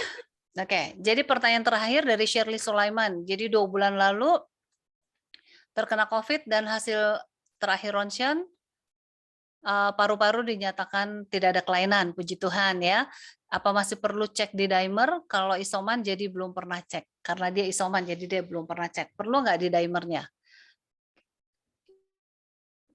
Biasa mah kalau ringan biasa enggak perlu dicek. Biasa kalau ringan tidak ada gejala dan setelah 10 hari itu tidak ada gejala sudah dinyatakan sembuh secara klinis.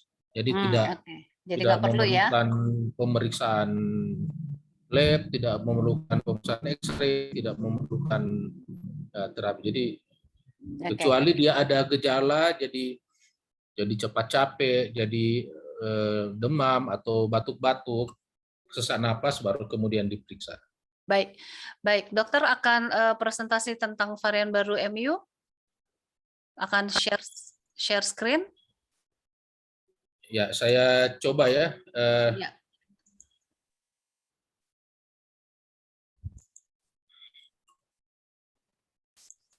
Ya, secara cepat. Iya. Ya. Ini mengenal varian MU bacanya atau varian mu? MU. Jadi ini kan mu, bisa mu karena ini menurut Latin, abjad Latin ya. Dia ke-12 atau ke-10. Abjad yang ke-10. Ke-10. Ya. Ya. Ke-10 ya, dari huruf Latin. Mungkin kita bisa lihat. Oh, enggak, 10 12. Saya ingat ya. Okay. Jadi ini berita-berita yang kita lihat kalau di Indonesia ya, gejala COVID varian MU yang bikin cemas seluruh dunia. COVID-19 varian MU dan varian Delta ini yang lebih ganas. Baru di sini Kompas, virus corona varian MU termasuk varian of interest. Apa bedanya dengan varian of concern itu ya? Simpang siur varian MU masuk Indonesia. Ini penjelasan. Nah, catat nih, Kemenkes tegaskan varian MU belum terdeteksi di RI. Ya, ini kemarin ini ya. Iya. Ini ada lagi, pakar yakini varian MU COVID sudah masuk RI. Ini alasannya. Saya memang nggak baca beritanya ya, saya cuma ambil topiknya aja. Jadi seperti kita tahu semua virus termasuk SARS ini dia mengalami mutasi ya, mutasi. Oleh karena ada perubahan-perubahan itu yang kemudian berpengaruh terhadap penyakit daripada seseorang ya, misalnya daya tularnya lebih kuat, lebih cepat, penyakit lebih berat, kemampuan vaksin, maka menjadi perhatian daripada pakar.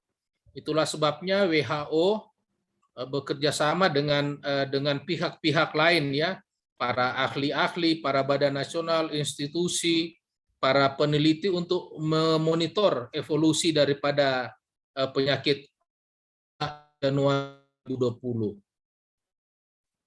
Jadi ini sejak akhir Januari 2020 didapati varian baru yang meningkatkan kewaspadaan kesehatan masyarakat global ya, sehingga perlu dibuat ke dalam kelompok spesifik. Jadi di sini ditulis ada 2, varian of interest dan varian of concern. Jadi untuk membuat prioritas, sebenarnya kalau dulu ada 3 ya dengan varian of high consequences ya. Jadi ada 3. Jadi ini ya, varian of high consequences, baru varian of concern, varian of interest, baru ini yang terakhir di bawah ini adalah tambahan baru sekarang ya oleh WHO, alerts for further monitoring.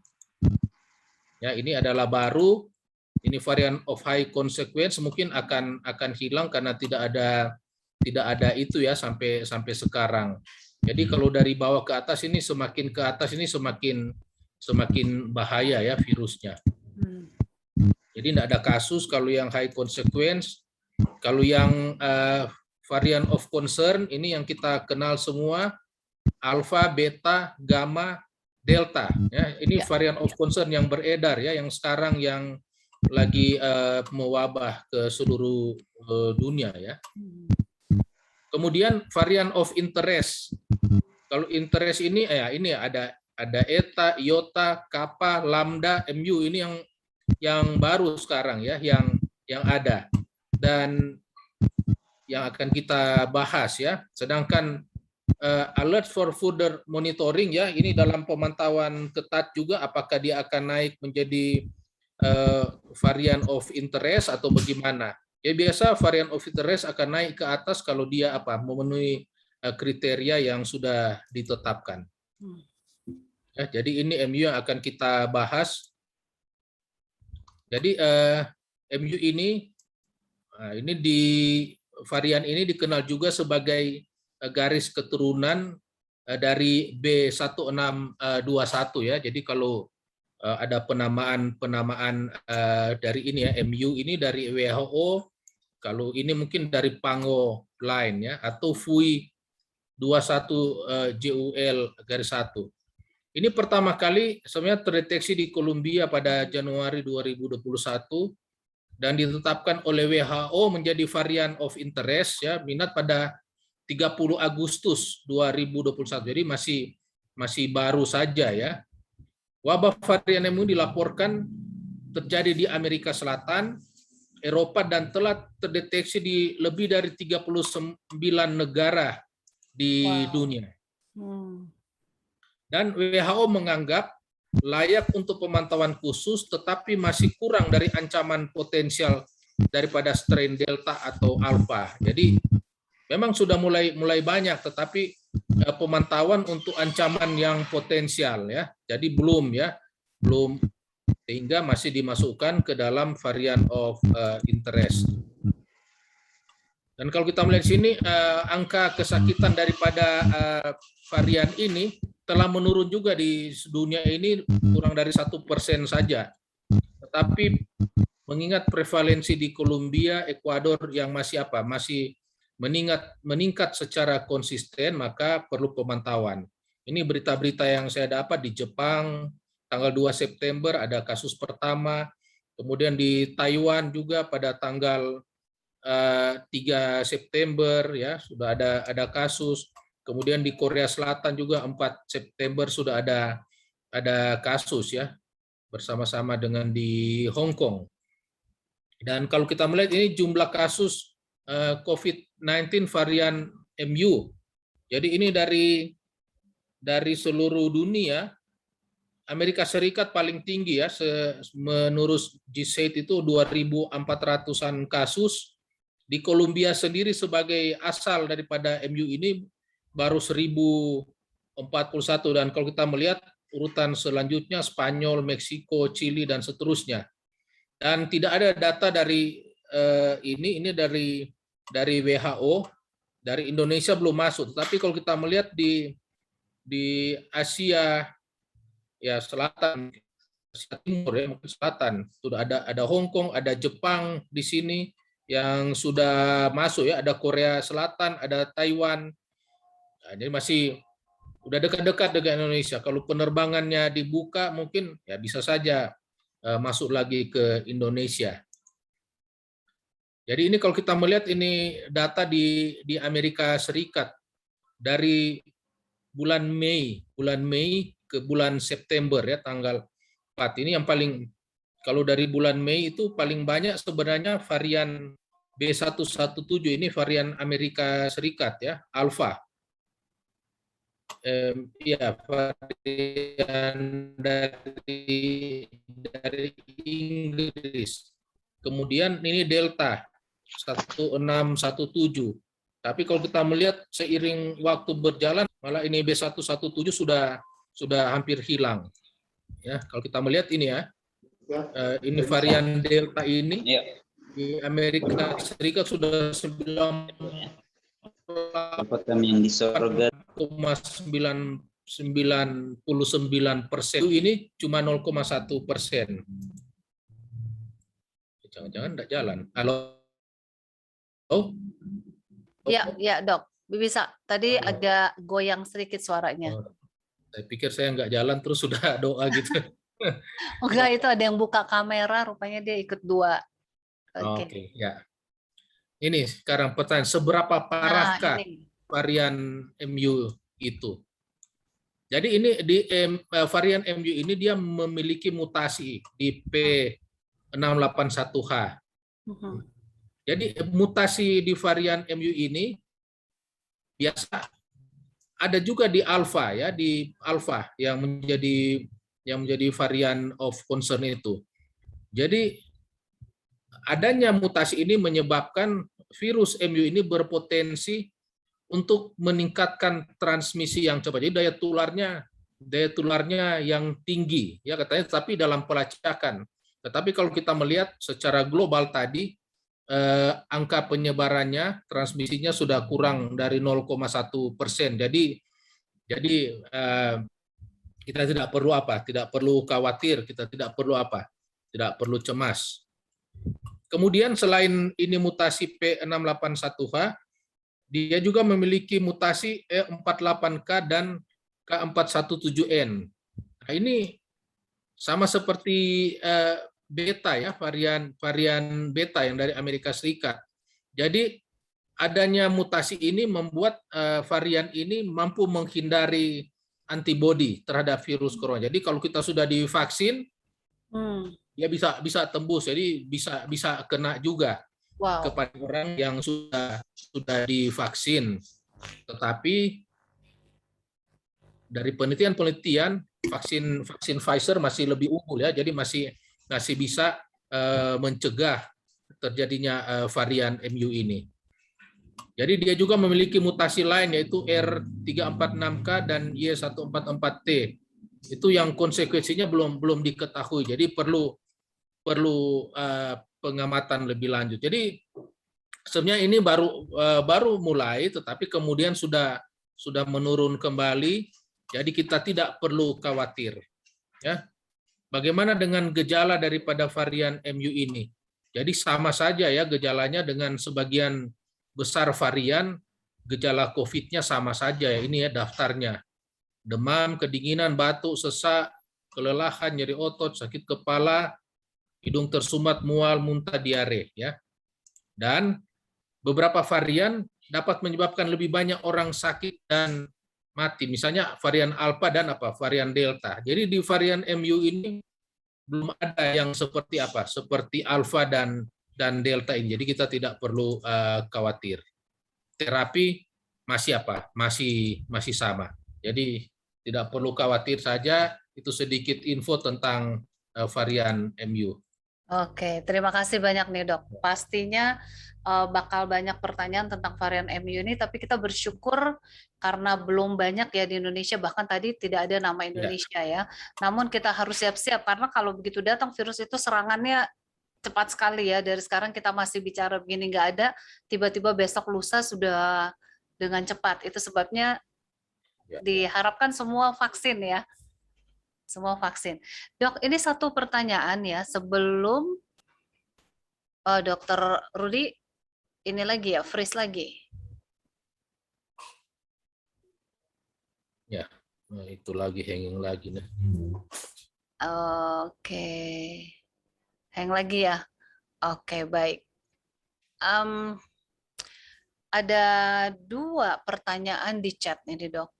Ada 2 pertanyaan di chat. Mungkin karena matahari sudah terbenam, kita mau tutup sahabat. Pendeta Eki Lapas Siang sudah siap. Jadi dokter bisa menjawab secara cepat aja untuk 2 pertanyaan ini ya. Dari WWS, selamat malam dok, mau bertanya, saya penyintas COVID dan anak saya telah melakukan vaksin dosis, ini tadi saya sudah baca belum ya? Lupa. Oh, saya rasa udah ya. Yang hadiah, saya mau tanya dok, bagaimana pembuatan vaksin virus corona? Waduh, pembuatan ya.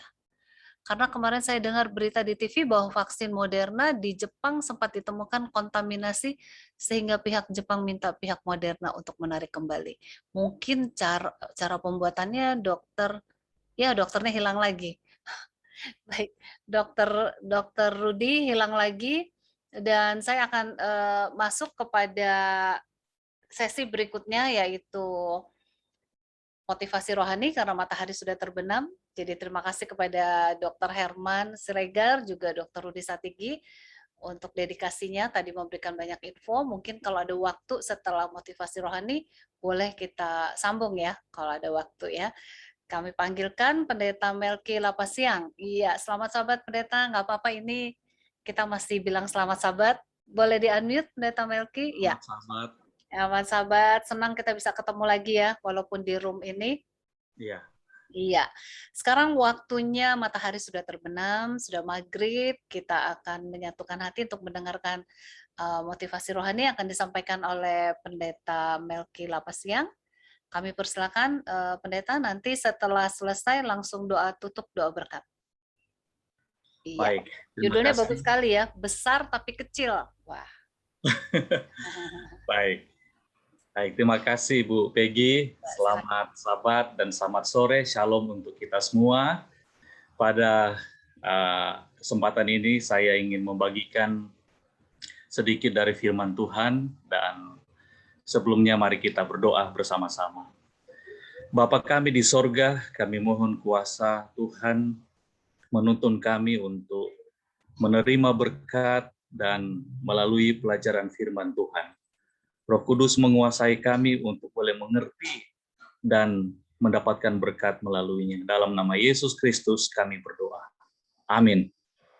Baik, izinkan saya sedikit waktu untuk share screen.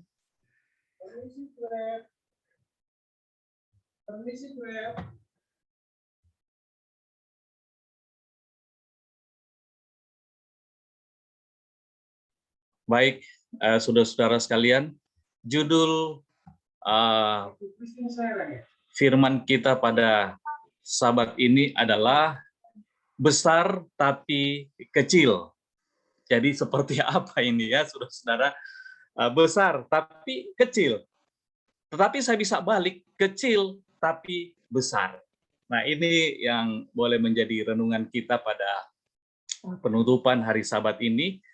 Saudara-saudara sekalian, tanggal ini, hari ini adalah tanggal yang sama di mana terjadi serangan kaum Al-Qaeda di Amerika Serikat yang menghancurkan Twin Tower atau WTC, dan hari ini bagi mereka adalah sebuah hari peringatan dan bagi dunia oleh karena peristiwa tragis yang terjadi pada hari Selasa 11 September 2001.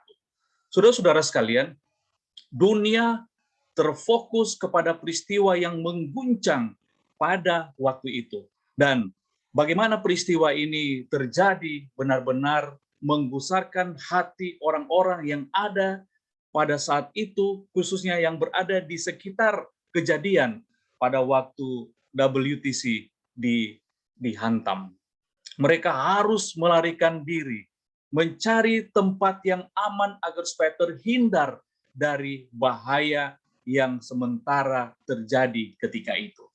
Nah, Mohamed Atta, inilah penggagas, kalau mau kita katakan Pimpro, pimpinan dari 9 perampas pada aksi 11 September pada waktu itu.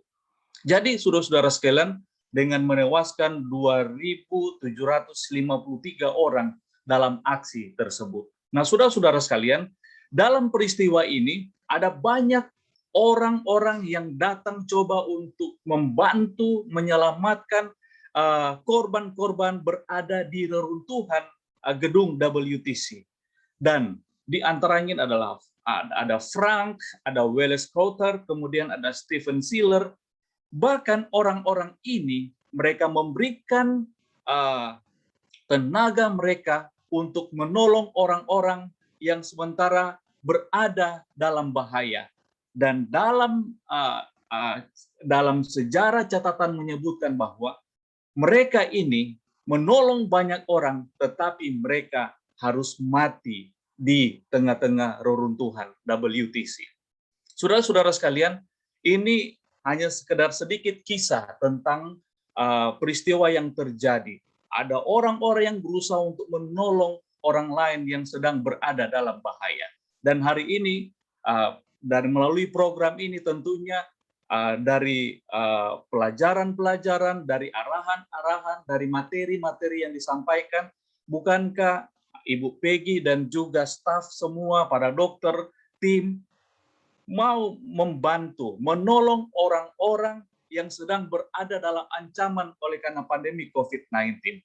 Saudara-saudara sekalian, siapapun kita, tentunya kita mau menjadi penolong-penolong bagi orang-orang yang ada di sekitar kita, agar supaya mereka bisa dibantu dari bahaya. Nah, saudara-saudara sekalian, ini cara kita. Dan demikian juga pada waktu WTC ini terjadi. Saudara-saudara sekalian, ada satu pahlawan di mana dia adalah pahlawan untuk satu bangsa. Bagi Rumah Sakit Advent, kemudian Ibu Peggy dan saudara-saudara yang lain, coba untuk menolong bangsa ini melalui materi-materi yang difasilitasi melalui media Zoom agar supaya kita bisa menjadi penolong dan menjadi berkat bagi orang-orang yang membutuhkan oleh karena pandemi COVID-19 ini. Mari kita lihat kepada Alkitab.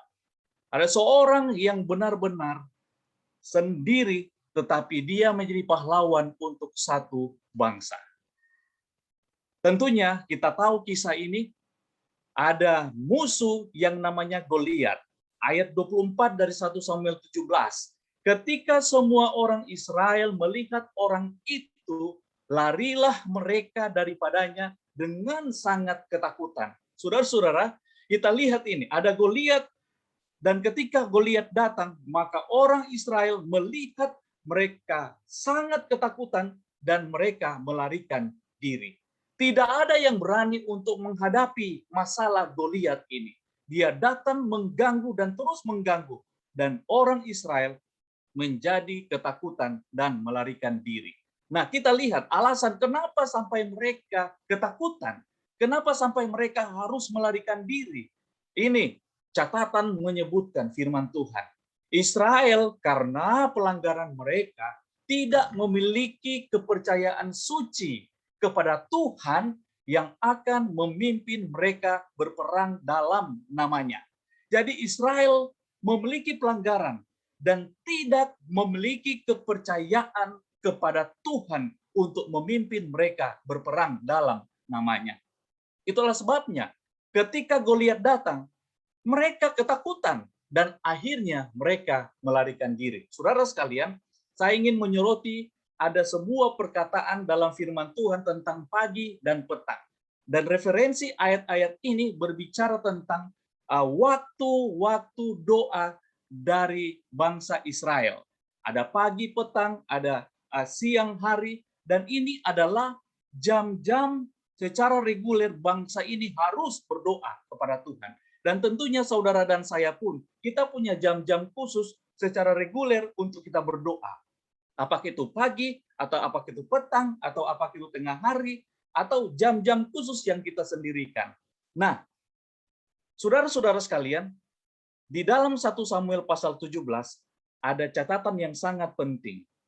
Kita lihat di sini bahwa ayat 16, orang Filistin itu maju mendekat pada pagi hari dan pada petang hari, selama 40 hari lamanya. Saudara-saudara, 40 hari lamanya pagi dan petang. Saya ingin hubungkan saudara-saudara kata pagi dan petang dengan slide yang sebelumnya berbicara tentang jam-jam doa, waktu doa. Dan Goliat datang mengganggu pada pagi dan pada petang. Dan saudara sekalian, kenapa Goliat datang mengganggu pada pagi dan pada petang hari? Tersirat di sana hanya datang pada pagi dan pada petang hari. Tetapi saudara-saudara, sebenarnya Goliat tahu, iblis tahu bahwa kekuatan dari bangsa Israel itu ada dalam doa. Ada dalam kepercayaan kepada Tuhan. Dan setan menggunakan Goliat untuk mengganggu jam-jam doa dari bangsa Israel. Jadi seharusnya bangsa itu berdoa, mereka membiarkan jam-jam di mana mereka harus berdoa diganggu oleh Goliat. Sebenarnya saudara-saudara, dalam kehidupan kita pun sama. Ada jam-jam khusus kita berdoa, tetapi setan tidak pernah mau.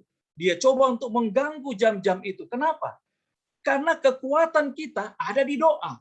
Dan kenapa Goliat datang mengganggu pada pagi dan pada petang hari? Oleh karena Goliat tahu, setan tahu bahwa di situ sumber kekuatan.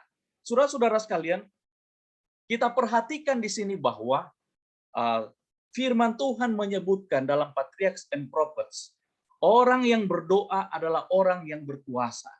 Dan orang Israel tidak berdoa yang seharusnya mereka berdoa. Mereka membiarkan jam-jam doa mereka diganggu oleh Goliat, sehingga mereka tidak berdoa. Dan ini alasan kenapa mereka sampai tidak percaya kepada Tuhan, mereka ketakutan, dan mereka melarikan diri. Siapapun kita, kadang kita berada menghadapi Goliat di dalam hidup ini. Jika kita tidak pernah berdoa, maka dengan mudah kita akan dikalahkan. Kita akan menjadi takut, kita akan lari, bahkan pun kita bisa lari jauh dari Tuhan. Tetapi saudara-saudara, kisah ini mau mengingatkan kepada kita, jangan lupa kita harus berdoa dan jangan biarkan setan melalui Goliat masalah mengganggu jam-jam di mana kita harus berdoa. Saudara sekalian, orang Filistin itu berkata kepada Daud, siapakah ini? Goliat. Goliat katakan, anjingkah aku? Saya ingin sampaikan ini saudara-saudara, kata anjing. Dan ada paralel yang boleh kita lihat di sini, ada binatang-binatang. Daud katakan, dia menawarkan kepada Saul, saya mau hadapi si Goliat itu. Singa, beruang, saya bisa kalahkan. Dan si Goliat itu, aku akan menangkap lalu menghajarnya, dan Goliat itu akan menjadi salah satu daripada singa dan beruang. Kenapa? Singa dan beruang itu aku tangkap, kata Daud, menghajarnya dan membunuhnya. Kemudian Saul katakan, pergilah, Tuhan menyertai engkau. Mari kita lihat paralelnya, saudara-saudara. Apakah ketika Goliat mengatakan, anjingkah aku? Saya mau katakan, saudara-saudara, memang Goliat tidak lebih dari anjing. Ya, dia besar, tetapi sebenarnya dia kecil, saudara-saudara. Badannya besar, tinggi besar, tetapi dia hanyalah seperti seekor anjing. Jadi ketika dia katakan anjingkah aku, memang saudara-saudara, dia tidak lebih dari seekor binatang. Kenapa? Dia menjadi sombong.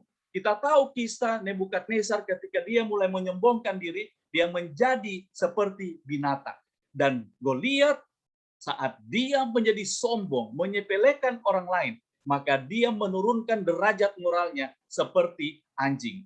Dan saudara-saudara, kita lihat lawan daripada Daud hanyalah binatang-binatang. Memang Goliat adalah manusia, tetapi dia moralnya tidak lebih dari anjing. Dia tidak lebih dari seekor anjing. Kekuatannya tidak lebih dari kekuatan seekor anjing. Singa saja, beruang saja dikalahkan, apalagi hanya seekor anjing. Saudara-saudara, kita perhatikan sintaks dari bahasa asli dari 1 Samuel pasal 17. Bahwa Goliat, Daud hanya berhadapan dengan seekor anjing. Saudara-saudara sekalian, kita perhatikan, walaupun Goliat hanyalah seekor anjing, besar tapi kecil, Daud kecil tapi besar, tetapi saudara-saudara, Daud walaupun dia lihat bahwa Goliat itu hanyalah seekor anjing, tetapi dia tidak mau menyepelekan musuh ini. Dia harus datang dengan nama Tuhan semesta alam. Inilah yang dilakukan oleh Daud, saudara-saudara. Jangan pernah kita menyepelekan walaupun kita anggap itu kecil, hanya seekor anjing. Tetapi saudara-saudara, bagi Daud tidak ada masalah yang dia selesaikan tanpa Tuhan. Apapun itu, kecil, besar, dia selalu datang dalam nama Tuhan untuk mengalahkannya. Saudara sekalian, 5 batu untuk 5 raksasa. Mau saya katakan bahwa kenapa Daud mengambil 5 batu? Ini saya, saudara-saudara ya. Karena untuk 5 raksasa. Jadi 1 batu untuk 1 raksasa. Ini referensi ayat-ayatnya, saudara-saudara. Keempat orang ini termasuk keturunan raksasa di Gad. Mereka tewas oleh tangan Daud. Dan inilah 5 raksasa yang dikalahkan oleh Daud. Goliat, Isbi-Benob, Safsipai, Lahmi Goliat, dan raksasa berjari 24. Jadi bukan sedikit, saudara-saudara. Banyak Goliat yang dikalahkan oleh Daud. Banyak Goliat masalah dalam hidup ini yang beruntun, yang bisa kita kalahkan dalam nama Tuhan. Saudara-saudara sekalian, mari kita lihat di bagian kutipan terakhir. Rahasia sukses adalah penyatuan kuasa ilahi dengan upaya manusia.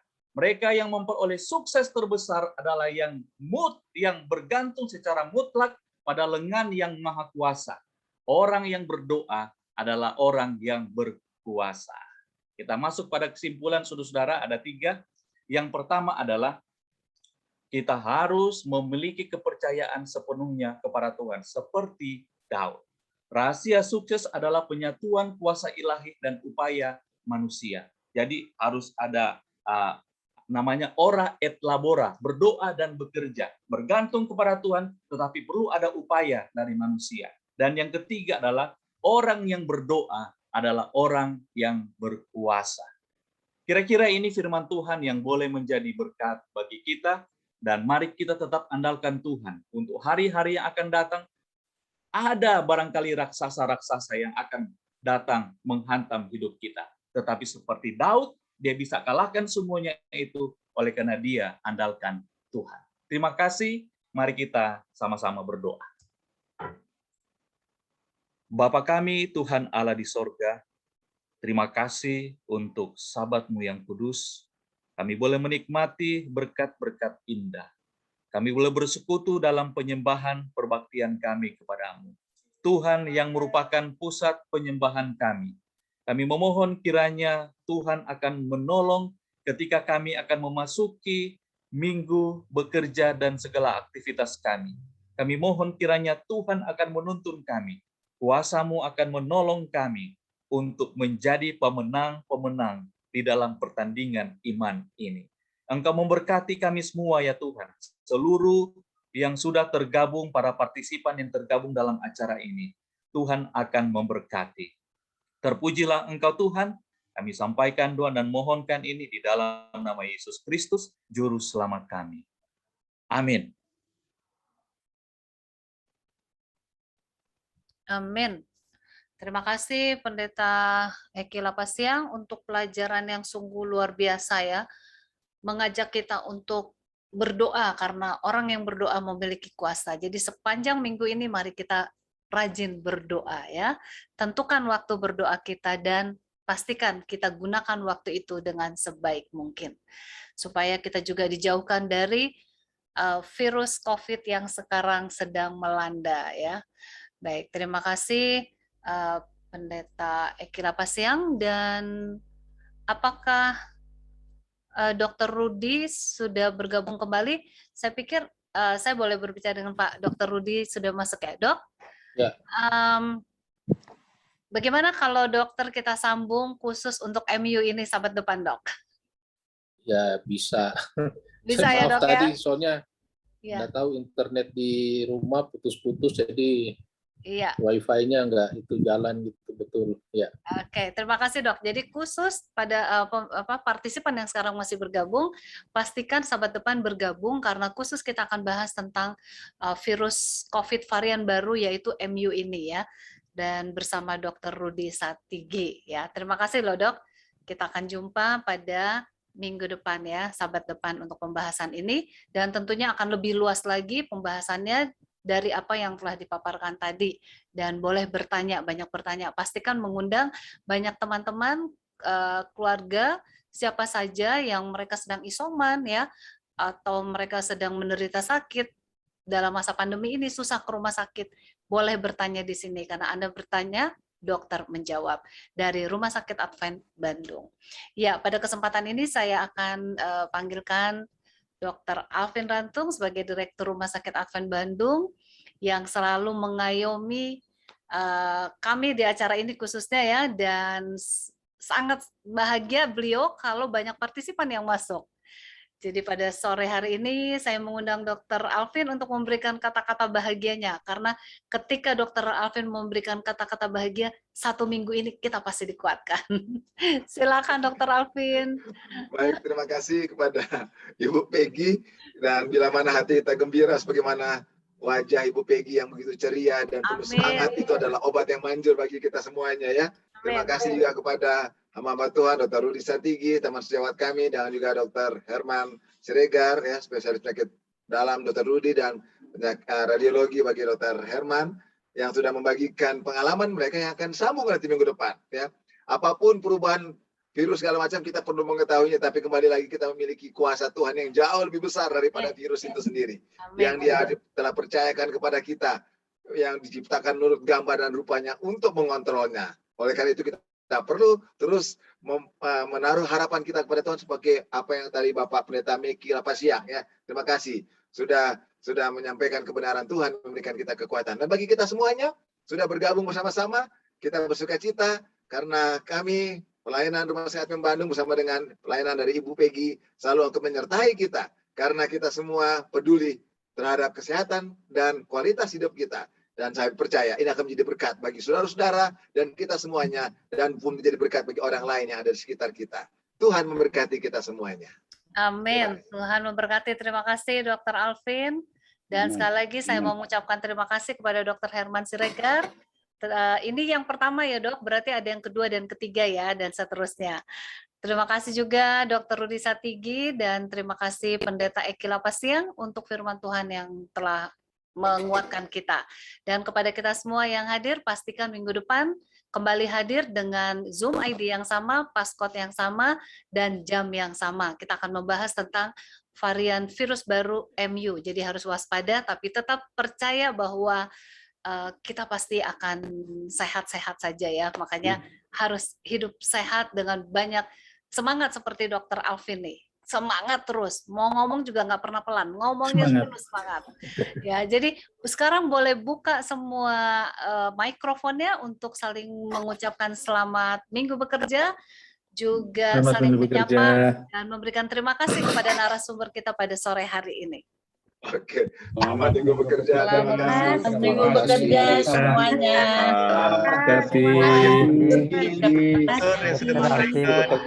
Penjelasannya. Terima kasih Pak Jonarto Chandra, Terima kasih. terima kasih Grace, terima kasih. Selamat minggu bekerja semua. Sibuk Maggie. Bekerja, Ibu Ellen, terima kasih. Selamat minggu bekerja Bu.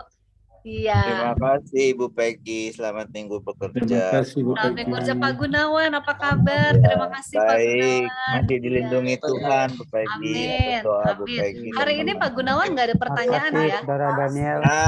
Belum dulu Bu, nanti Bu ya. Minggu depan ya. Terima kasih Bu. Terima kasih Pak. Terima kasih Joy, Daniel, terima kasih. Saya live ya Bu. Mari. Ya, terima kasih Pak Gunawan. Iya. Baik, Pak Joko boleh hitung, mau hitung maju atau mau hitung mundur nih? Ibu Peggy host. Hitung mundur. Oke, saya hostnya.